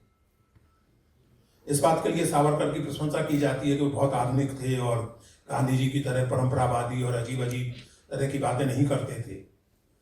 मेरा सवाल यह है कि आज 20वीं सदी में, सन 2026 में, औद्योगिक सभ्यता को जसका तस स्वीकार किया जा सकता है क्या? गांधी जी की द्वारा की गई उसकी आलोचना कितनी भी अटपटी आपको क्यों ना लगे, लेकिन वो कुछ बुनियादी सवाल तो उठा रही है। आज जब हम दिल्ली में रहते हैं और कहा जाता है कि जो सिगरेट नहीं पीते वो भी दिन भर में 15 सिगरेट के बराबर प्रदूषण अपने फेफड़ों में लेने के लिए अभिशप्त। आज जब हम क्लाइमेट चेंज की बात कर रहे हैं, और बात है कि ऐसे ऐसे महापुरुष दुनिया में हैं। एक कहते हैं कि न्यूयॉर्क में अभी भी बर्फ पड़ रही है, काय का क्लाइमेट चेंज। दूसरे कहते हैं कि क्लाइमेट चेंज नहीं हुआ है, हमारी सर्दी गर्मी सहने की ताकत कम हो गई। तो वो तो अलग बात है, ऐसे लोगों के बारे में क्या कहा जा सकता है। लेकिन क्लाइमेट चेंज अगर एक रियलिटी है तो गांधी जी की इंडस्ट्रियल सिविलाइजेशन की क्रिटिक महत्वपूर्ण है। आप उससे पूरी तरह सहमत हो या ना, सावरकर के ऐसी कोई क्रिटिक नहीं। सावरकर के यहाँ यूरोपियन आइडिया ऑफ नेशन की कोई क्रिटिक नहीं मिलती। एक देश, आजकल जो एक क्या, वन नेशन वन टैक्सेशन, वहाँ तक तो फिर भी, हालांकि वो भी ठीक नहीं है, लेकिन one nation one religion one language, nation की अवधारणा तो ठेठ यूरोपियन अवधारणा, भारत जैसे देश में अवधारणा लागू हो ही नहीं सकती थी। और इसीलिए माना जाता है कि भारत में जो नेशन बिल्डिंग हुई, और इसीलिए सुभाष चंद्र बोस ने उनको फादर ऑफ नेशन कहा था, भारत में जो नेशन बिल्डिंग हुई वो तो दुनिया में अनोखी, और उससे हम दुनिया को सिखा सकते हैं, दुनिया हमसे सीख सकती है। यूरोपियन यूनियन सीख भी रही है। अगर आप एर्गन हाबरमास को पढ़े तो आप देखेंगे इस बात किस तरह मजबूर हो रहा है यूरोप ये समझने के लिए। यानी हम लगातार इतने हजार वर्षों से डाइवर्सिटी में रहे चले आ रहे हैं। यूरोप और यूएसए में पिछले 10-15 साल से कुछ हिस्पानी और कुछ सरदार और कुछ हिंदू और कुछ मुसलमान दिखने लगे हैं, तो मतलब सारा समाज ट्रंप पे आ गया है, सब उधर उधर हो गया है। मतलब वो हंटिंगटन ने 21 वर्ष पहले वो किताब लिखी थी, वो आर भी नहीं क्लास ऑफ सिविलाइजेशन के 10 साल बाद, वो 9/11 के बाद, वो आर भी the great American debate. Huntington की वेदना ये है उस किताब में कि न्यूयॉर्क इंटरनेशनल एयरपोर्ट पर, केनेडी एयरपोर्ट पर स्पेनिश तो स्पेनिश, अरेबिक तक में अनाउंसमेंट्स हो, क्या होगा अमेरिका का? तब ऐसी हालत, इतनी बुरी हालत हो गई है कि अरेबिक और पंजाबी में अनाउंसमेंट हो, ये नहीं चलेगा। हंटिंगटन इज वेरी क्लियर, और मैं वाक्य कोट करता हूं, there is no Americano dream, there is only one American. ये भारत में नहीं चल सकता, या तो दुनिया के किसी देश में नहीं चल सकता। एक अंतिम बात कहकर अपनी बात खत्म करना चाहूंगा। 2004 में मैं कोलंबिया यूनिवर्सिटी में बोल रहा था, तो वहाँ एक भारतवंशी अमेरिकन नागरिक नौजवान उठकर खड़े हुए, बोले मुझे आपसे केवल एक सवाल पूछना है। मैंने कहा पूछिए। बोले भारत के मुसलमान अपनी पुण्य भूमि भारत को क्यों नहीं मानते? एक सावरकर ये मुहावरे में। मैंने कहा वाजिब सवाल है। मैंने कहा आप या आपके पिताजी या आपके परिवार के लोग जो अमेरिका में बसे हुए हैं, कुंभ स्नान करने के लिए प्रयागराज क्यों जाते हैं? हरसन में क्यों डुबकी मार देते हैं? कोलंबिया यूनिवर्सिटी से 2 किलोमीटर दूर हरसन नदी है, तो भाई डुबकी मार दीजिए, काहे प्रयागराज जाते हैं? जाहिर उनकी भावनाएं याद हो, और वो काफी, इसलिए हिंदुस्तान में जो नेशन बिल्डिंग है, इसीलिए आखिरी चैप्टर जो है गांधी या सावरकर, ये सवाल एक एकेडमी का रिटोरिकल सवाल नहीं है। आप उस तरह का यूरोपियन मॉडल का नेशन हिंदुस्तान में बना नहीं सकते, ऊपर से थोक बने, वो डेवलप नहीं हो सकता, क्योंकि तो देश की विविधता का 50 तरह की विविधताएं है। जैसे आप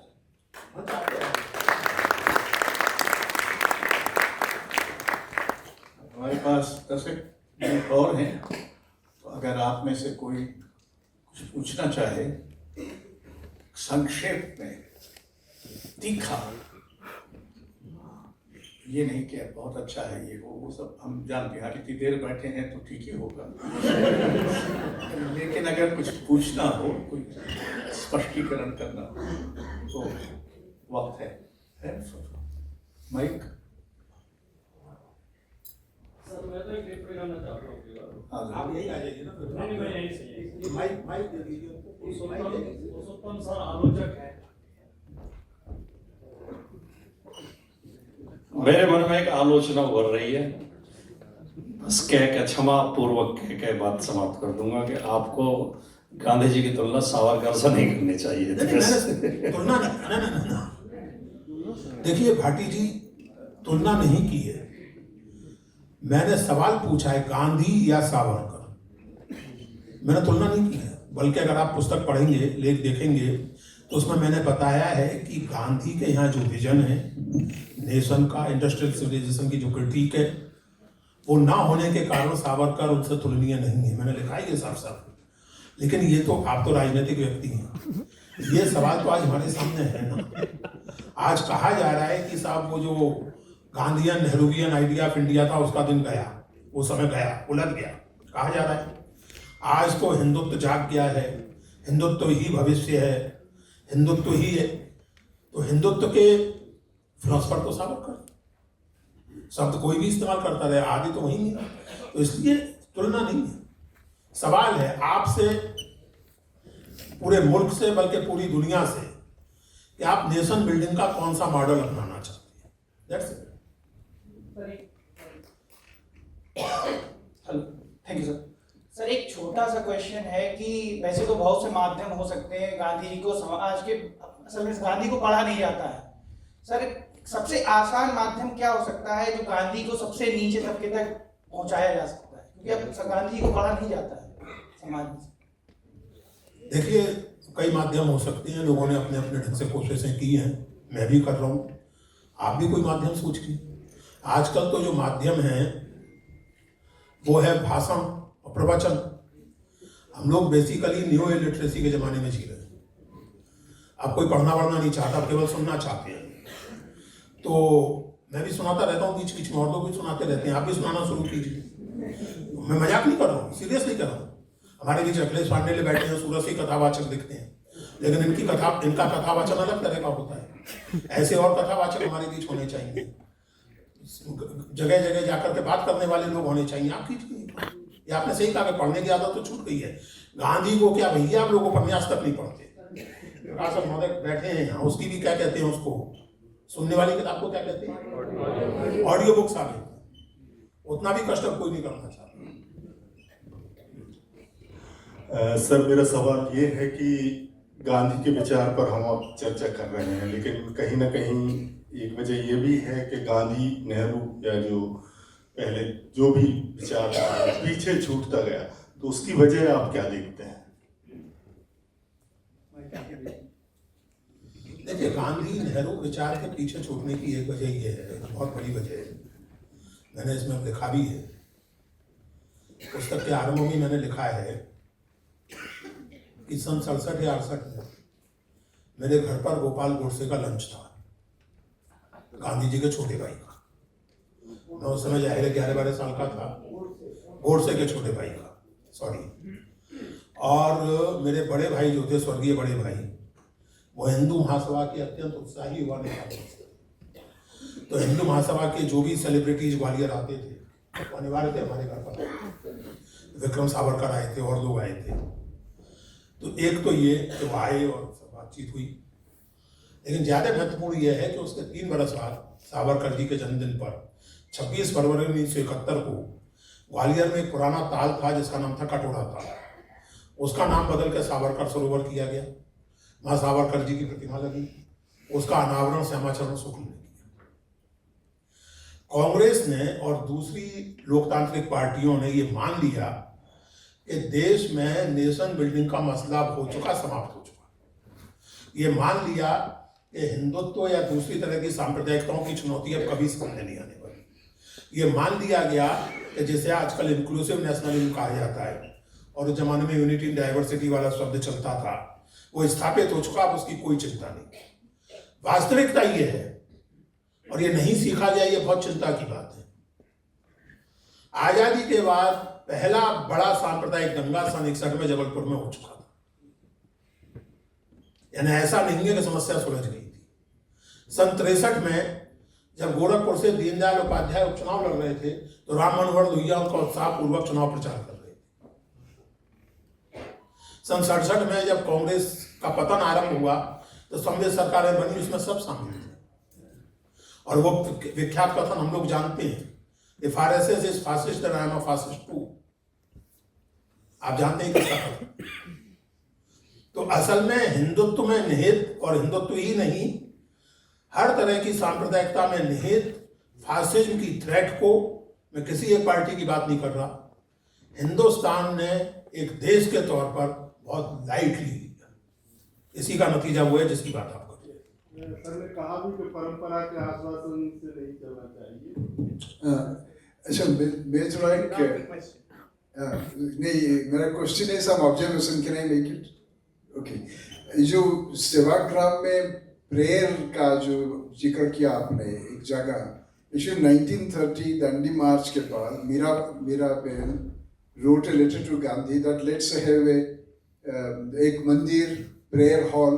सो गांधी का रिप्लाई था, हमारा प्रेयर हॉल ओपन एयर में है, प्रेयर हॉल का जो छत है वो आकाश है, ईस्ट वेस्ट नॉर्थ साउथ ये प्रेयर हॉल का दीवार है, और objective of the prayer is to transcend the barriers of religion, nationality, whatever narrowness. ये मुझे कहना था। Thank you. वहाँ कोई एक साथ थे? हाँ।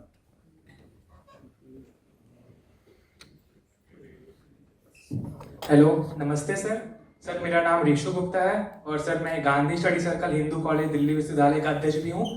तो सर मेरा सवाल ये है कि जब हम गांधी को पढ़ते हैं तो हमें यह पता चलता है कि गांधी जितने भी अपनी बातें लिखे वो काफी ट्रांसपेरेंट रूप में लिखे हैं, मतलब अपनी जीवनी को बहुत ट्रांसपेरेंट वे में पूरे पब्लिक के सामने करना।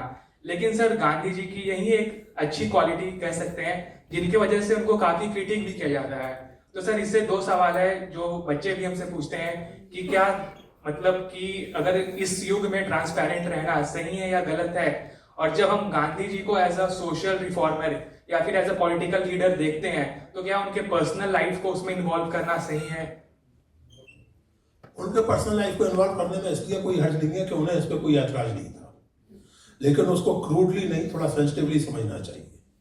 जिस तरफ आप इशारा कर रहे हैं उसके पीछे गांधी जी की बहुत गहरी दार्शनिक जिज्ञासा थी, और गांधी जी का एक प्रसिद्ध कथन है कि मैं लिंगों के परे जाना चाहता हूँ, और ये तो मनोवैज्ञानिक हमें बता चुके हैं कि हर स्त्री के भीतर पुरुष होता है, हर पुरुष के भीतर स्त्री होती है। तो अपने स्त्रीत्व को जगाना, उधर अपने पुरुषत्व को जगाना, जिस ओर आप संकेत कर रहे हैं, गांधी जी के वे तथाकथित ब्रह्मचर्य के प्रयोग, जिन पर बहुत सारे लोग, उन्हें ब्रह्मचर्य का प्रयोग भी नहीं मानता, मैं मानता हूं कि वो गांधी जी के व्यापक सत्य के प्रयोगों का ही हिस्सा है। उनके बारे में चर्चा होनी चाहिए, लेकिन फूहड़पन से बचते हुए, क्योंकि दिक्कत यह है कि गांधी जी तो ट्रांसपेरेंट थे, उनके विरोधियों के बारे में भी बहुत सी बातें कही जा सकती हैं जो ट्रांसपेरेंट नहीं थे, लेकिन लोग तो खोज निकालते हैं, बायोग्राफर्स ने खोज निकाली है बहुत सी रोचक बातें, तो फिर चर्चा उन पर भी हो सकती है।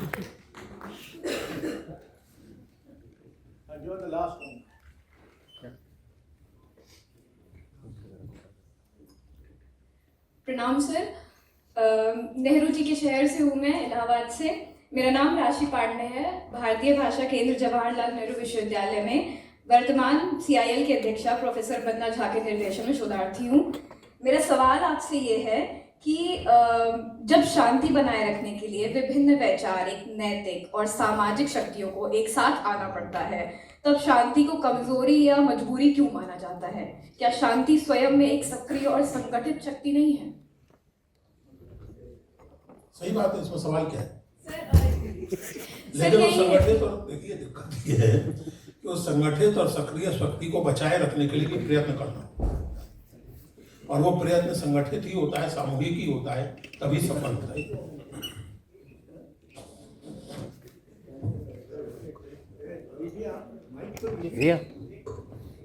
देर बहुत हो गई है, हम सब लोग मौसम के विरुद्ध युद्ध करते हुए यहाँ पे हैं। सवाल अब अंतिम सवाल। वापस जाते हुए पहली पेज में आपने लिखा है, डॉक्टर अंबेडकर जी और गांधी जी का संवाद बहुत महत्वपूर्ण है, और लोग कहते हैं कि उनके संवाद में और बाबा साहब अंबेडकर के विचारों में बहुत भिन्नताएं थी। तो उसमें मेरा सवाल ये है, क्या एक दूसरे के वो बात को समझ करके उन्होंने संविधान में अपना लिखा? देखिए, ऐसा है, संविधान की आपने बात की तो केवल 2 बातें संक्षेप में हैं, और जो संवाद की बात है उस पर मैंने इस किताब में कोई चर्चा नहीं की है, क्योंकि गांधी अम्बेडकर संवाद एक बेहद महत्वपूर्ण ऐतिहासिक परिघटना है, और उस पर विस्तार से बात करने के लिए मैं अभी अपने आप को योग्य नहीं पाऊंगा। जब योग्य पाऊंगा तब उस पर किताब लिखूंगा, मैं अभी कुछ नहीं कहूँगा इस पर। लेकिन जहाँ तक संविधान की बात है, तो ये बहुत स्पष्ट रूप से हमें समझना चाहिए कि भारत का संविधान, जहाँ तक उसके सामाजिक और आर्थिक पहलुओं का प्रश्न है, वो कांग्रेस के कराची प्रस्ताव से गहरे में प्रेरित है, और कांग्रेस के कराची प्रस्ताव की एक प्रतीकात्मक विशेषता ये है कि उसे ड्राफ्ट करने का क्रेडिट नेताजी बोस और नेहरू को जाता है, उसे पेश करने का क्रेडिट यानी महात्मा गांधी ने पेश किया था। उसमें बाकायदा ये था कि बड़े उद्योगों पर राज्य का नियंत्रण होना चाहिए, वो प्रस्ताव महात्मा गांधी ने पेश किया था, और उस अधिवेशन की अध्यक्षता सरदार पटेल कर रहे थे, जो कांग्रेस के भीतर की कंसेंसस को व्यक्त करता है, और उसी कंसेंसस ने आपके संविधान की भावना को बहुत गहरे में प्रभावित किया है। रही बात डॉक्टर अंबेडकर और गांधी जी के बीच संवाद और विवाद की, तो उस पर इक्का दुक्का मैंने इधर उधर कुछ लिखा और बोला है, लेकिन उस पर एक प्रॉपर किताब के लिए तो बंधु अभी 2-3 साल इंतजार कीजिए। अंतिम। नमस्कार सर, मेरा नाम हर्षवर्धन सिंह है, और मैं बिहार के चंपारण से आता हूँ, और वर्तमान में दिल्ली विश्वविद्यालय के लॉ का छात्र हूँ, कैंपस लॉ सेंटर से। सर, आपने ऑडियो बुक का जिक्र किया, मेरा सवाल वहीं से है कि अगर हम गांधी के तमाम राष्ट्रीय आंदोलन मोर्चा को देखते हैं, आंदोलन को देखते हैं, तो उसमें संगीत और भजन का बहुत बड़ा रोल है पूरे समाज को जोड़ने में, चाहे वो वैष्णव जन हो या फिर वो शांति निकेतन के अंदर का वो भजन हो, वो पूरे देश में तमाम अक्रॉस द रिलीजन वो संगीत का प्रयोग करते हैं। लेकिन 80 के दशक के बाद से एक संगीत का एक ऐसा भी दौर है जो संवाद की जगह विवाद को करता है। तो वर्तमान दौर पे भविष्य को लेके सर क्या उम्मीद और नाउम्मीदी के बीच में सर आप भविष्य को कैसे देखते हैं कि संगीत वापस से विवाद की जगह संवाद का? देखिए, संगीत कहना तो मानव के भविष्य को लेकर उम्मीद और नाउम्मीद के बीच में संगीत तो उसका एक हिस्सा है। दुनिया का क्या होगा इसको लेकर कभी उम्मीद होती है और कभी लगता है कि कल ही सत्यानाश होने वाला है। जब एक आदमी घोषित रूप से यूएनओ को रिप्लेस कर रहा हो एक ऐसे क्लब से जिसके मेंबर बनने की फीस $100 बिलियन है, तो काहे की उम्मीद रह जाती है भाई। तो दूसरी ओर लेकिन ये भी है कि दूसरी ओर कुछ चीजें ऐसी भी हो रही है जिनसे उम्मीद बनती है। तो यहाँ तक संगीत का सवाल है, देखिए इस तरह की गोष्ठियां मैं और वाजपेयी जी कम से कम नहीं तो 2-2 हजार इस तरह के सवाल पूछने वाले हर व्यक्ति से, खासकर आप जैसे नौजवान से मेरा ये कहना है, आपको किसने रोका है? आप एक संगीत पार्टी ऑर्गेनाइज कीजिए, एक ग्रुप बनाइए, अपने घर में शुरू कीजिए, अपने मोहल्ले में शुरू कीजिए। मैं तो संगीत जानता नहीं, मैं तो कुछ कर नहीं सकता, जो कर सकता हूं सो कर रहा हूं। आप संगीत का काम आप कीजिए।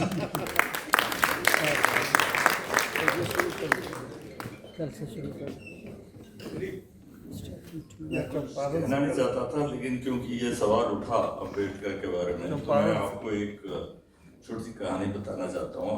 रामजस कॉलेज में कुछ साल पहले रामचंद्र गुहा जी के सदारत में एक मीटिंग चल रही थी जो गांधी अम्बेडकर विवाद संवाद के बारे में थी। तो इस बीच रामजस, काफ़ी लोग छात्र आए हुए थे उसमें, तो इस बीच एक लड़के ने खड़े होकर कहा कि why Gandhi wrote the ideal बंगी, so this means that he is castist. बहुत सारे लोग इस चीज को मानते हैं, मैंने बहुत सारे लोगों से सुना है इज कास्टिस्ट। मैं आपसे कहूंगा कि Gandhi was outcast, he was Aghori, he was outcast. Why? तो मैंने फिर रामचंद्र गुहा जी जो है मेरे मित्र हैं, वो जवाब देने लगे। मैंने कहा जरा रुक जाइए, मैं कुछ कहना चाहता हूँ, this is my old college. तो मैंने उस लड़के से कहा कि he wrote ideal बंगी about whom? Nobody knew. I said he was writing about himself. He is the ideal Bangi. And he has दूसरों का मल जो है वो साउथ अफ्रीका तक 47 तक साफ कर रहा था। This is the great mystery of Hinduism. Nobody has had the guts to say that he was the ideal Bangi. So we should face this directly. That this question of Ambedkar and Gandhi and so on, and to accuse Gandhi of being casteist, बेहद जो है बेइंसाफी है। आपको एक चीज और मैं, जो मुझे त्रिदीप शुरू ने बताया था कि दांडी मार्च पे जब निकले थे 37 में, तो वो किसी गांव में नहीं रहते थे।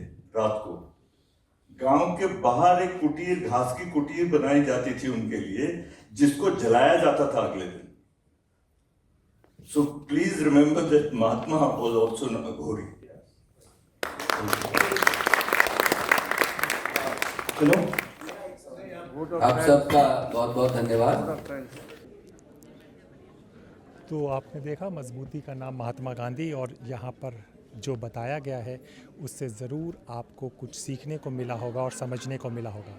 तो ये थी स्वतंत्र की पेशकश। चलते चलते आपको भजन के साथ छोड़े जाते हैं। अपने दोस्त हैदराबाद नकवी को इजाज़त दीजिए, फिर होगी मुलाकात ऐसी किसी चर्चा के साथ। तब तक के लिए नमस्कार। मैं शिवांगिनी जी से और उनके साथियों से निवेदन करूंगा कि एक बार मंच पे आने का कष्ट करें।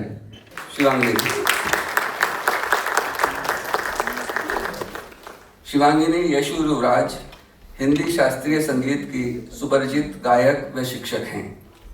वे प्रख्यात गायक शुभा मुद्गल की शिष्य हैं। उन्होंने बनारस घराने की प्रख्यात गायक गिरिजा देवी से ठुबरी, दादरा, गुरशरण कौर और रंजीत कौर से गुरबाणी संगीत और यशु युवराज से पाश्चात्य समकालीन संगीत की शिक्षा हासिल की है। उन्होंने गंगा जमुना क्षेत्र की सांगीतिक परंपराओं का अध्ययन किया है। वे गुरुकुल स्कॉलरशिप और भाई अवतार सिंह मेमोरियल अवार्ड से सम्मानित हैं। शिवांगिनी जी के साथ हैं तबला वादक नीरज कुमार। नीरज जी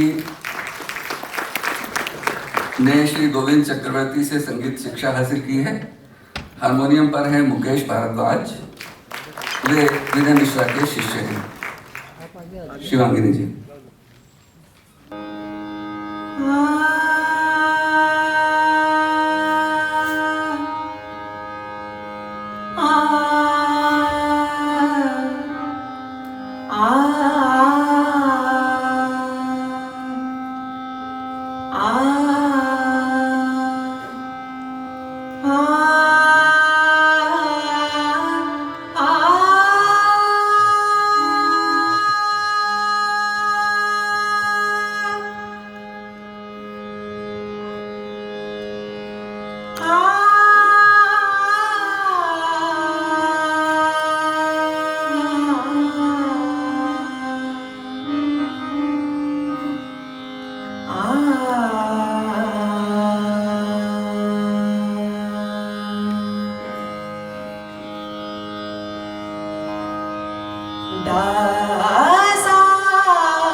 से जन साचे जिन्नी साच पछाणिया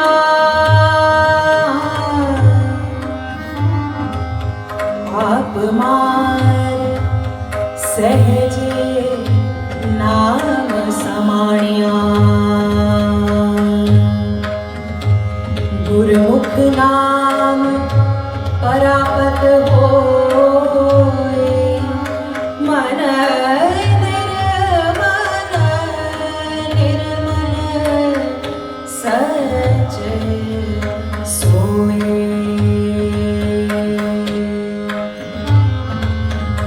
जिन ज्ञान किया तिस हर तू जान साच सबद प्रवेक सियान हर रस चाखे तासुर होए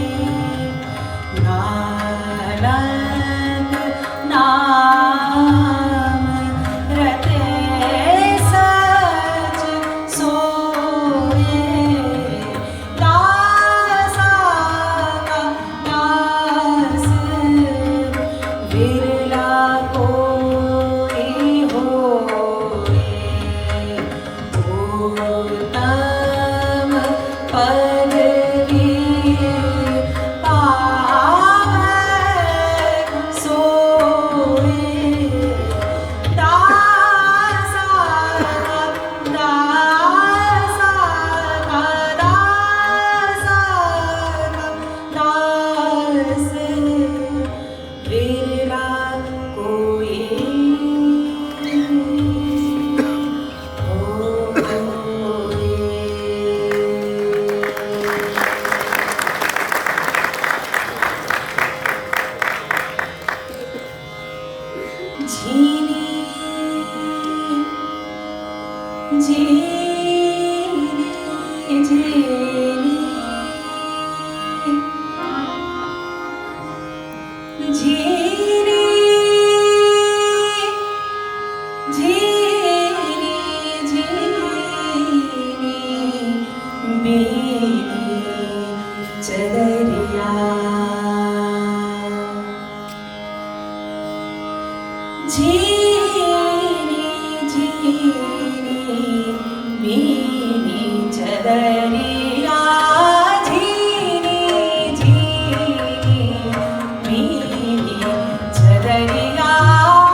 काहे के ताना काहे के भड़नी काहे के ताना काहे के भड़नी कौन तार से बीनी चदरिया कौन तार से बीनी चदरिया इंगला पिंगला ताना भरनी सुसमान तार से बीनी चदरिया झीरी झीरी बीनी चदरिया झीरी झीरी बीनी चदरिया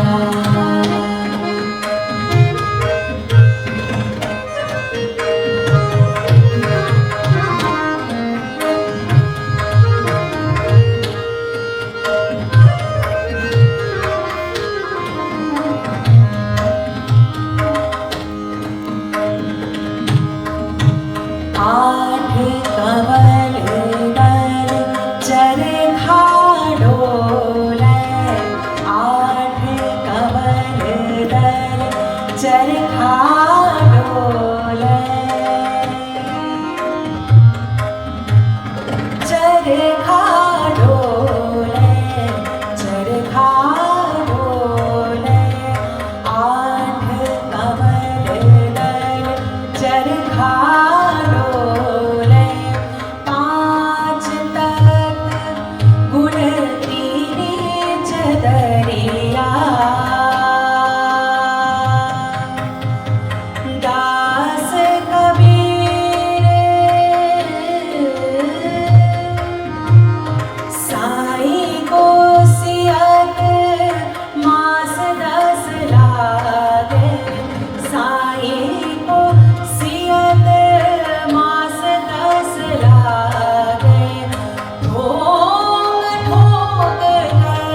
सोचादर सुर नर मुनि ओढ़िन सोचादर सुर नर मुनि ओढ़िन ओढ़ के मैली कीनी चदरिया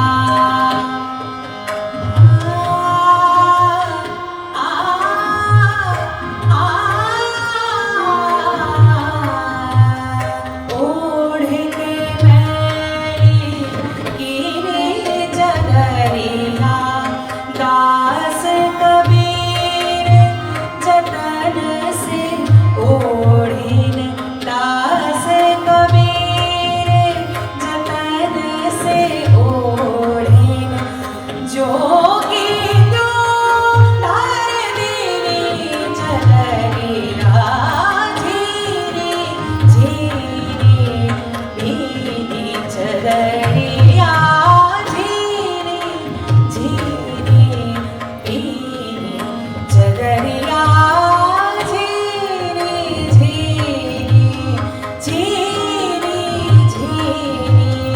झीरी झीरी भीनी चदरिया।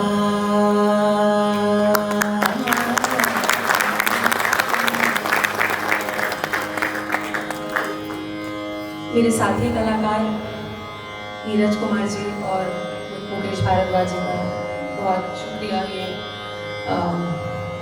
कुछ नई चीज़ें एटलीस्ट कॉम्पोजिशंस इनमें साथ देने का। अगला पद भी सर ने ही चुना है, जैसा कि मैंने बताया। मीराबाई का या बदनामी लागी मीठी।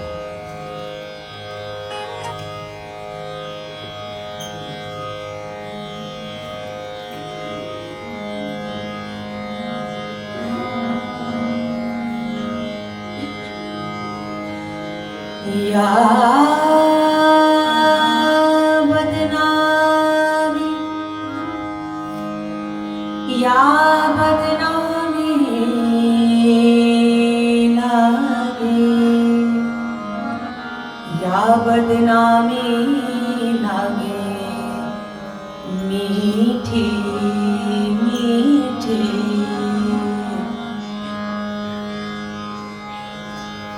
राणा जी भाने या बदनामी लागे मीठी राणा जी भाने या बदनामी लागे मीठी या बदनामी लागे मीठी राणा जी भाने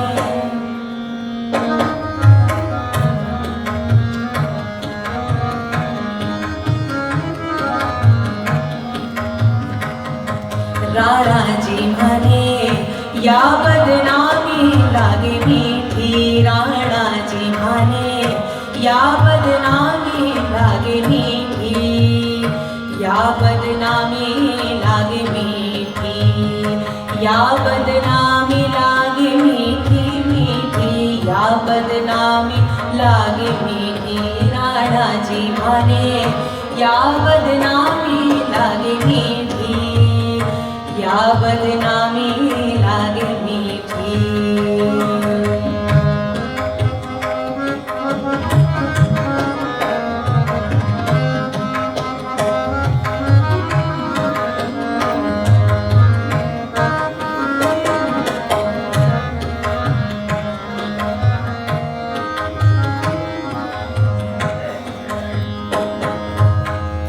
कोई निंदो कोई बिंदो कोई निंदो कोई बिंदो मैं तो चलूंगी चाल अनूठी मैं तो चलूंगी चाल अनूठी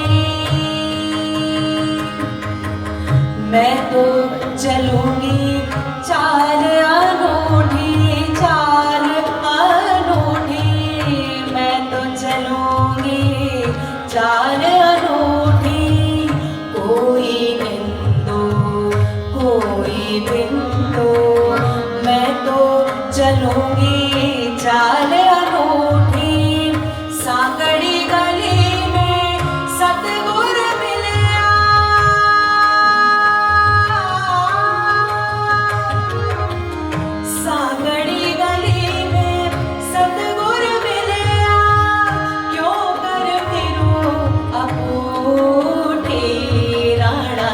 भाणे या बदनामी लागे मीठी राणा जी भाणे या बदनामी लागे मीठी या बदनामी लागे मीठी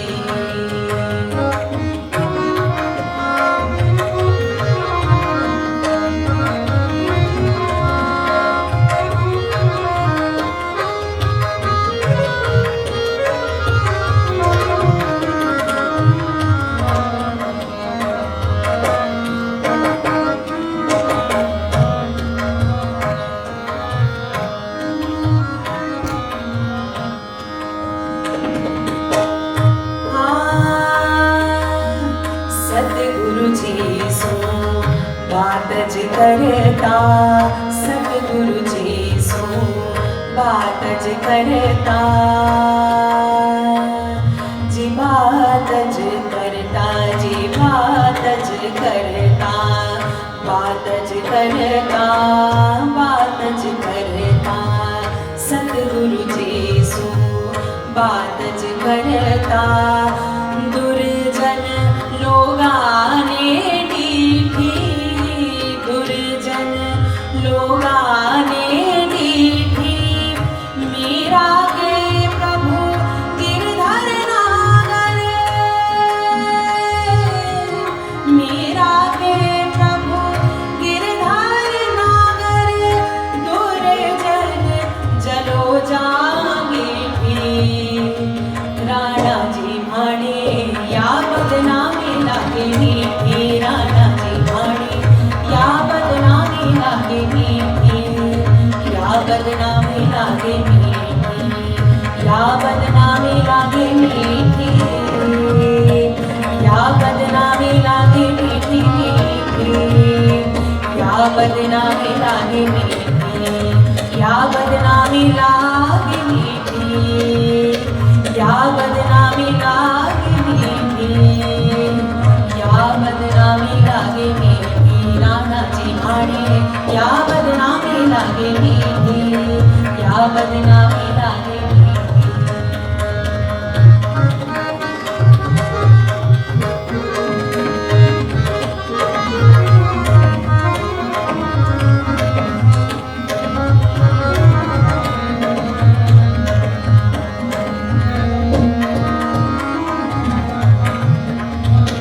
राणा जी भाणे या बदनामी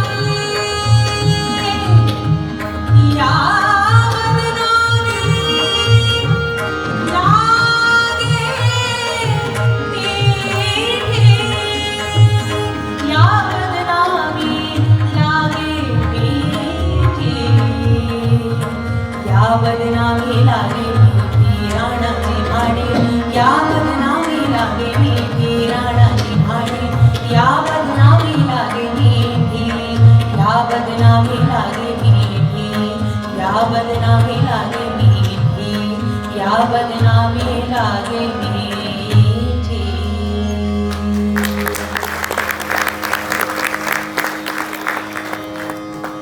पर दुखे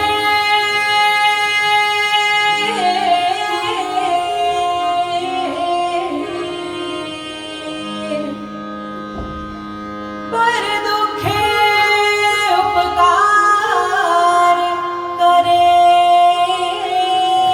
तो ये मन अभिमान नाड़े रे वैष्णव जन तो तेने कहिए वैष्णव जन तो तेने कहिए जे पीड़ पराए जाने रे वैष्णव जन तो तेने कहिए वैष्णव जन तो तेने कहिए वैष्णव जन तो तेने कहिए जे पीड़ पराए जाने रे वैष्णव जन तो तेने कहिए वैष्णव जन तो तेने कहिए पर दुखे उपकार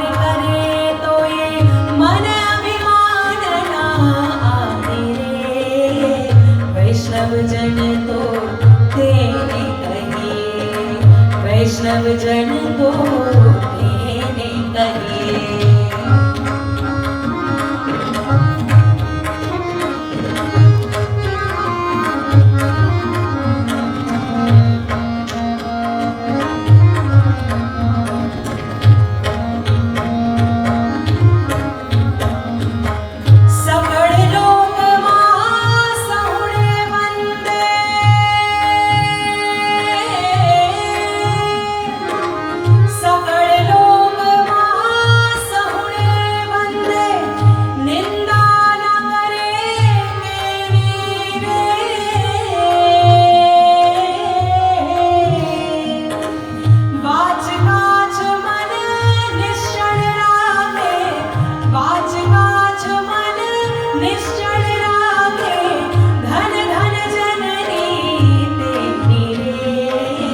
वैष्णव जन तो तेने कहिए, वैष्णव जन तो तेने कहिए, जे पीर पराई जाने रे। वैष्णव जन तो तेने कहिए, वैष्णव जन तो तेने कहिए।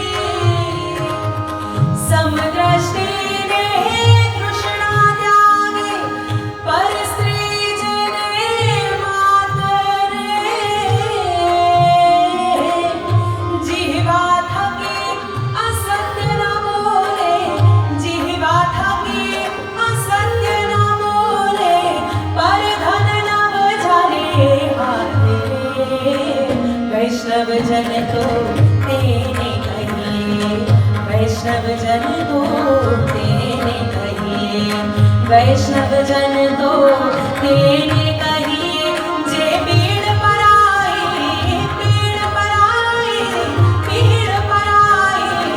जाने रे। वैष्णव जन तो तेने कहिए, वैष्णव जन तो तेने कहिए।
वैष्णव जन तो तेने कहिए, जे पीड़ पराई जाने रे।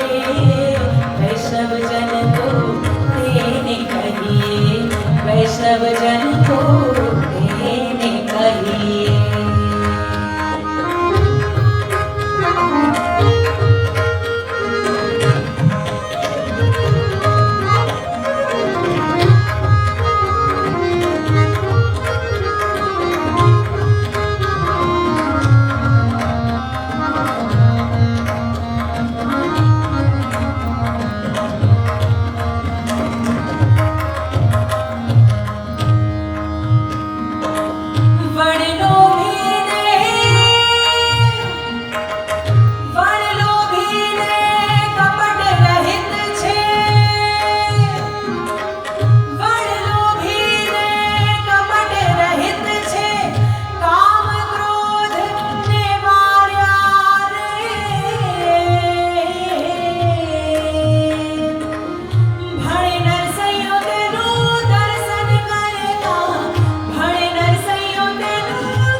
जाने रे वैष्णव जन तो तेने कहे।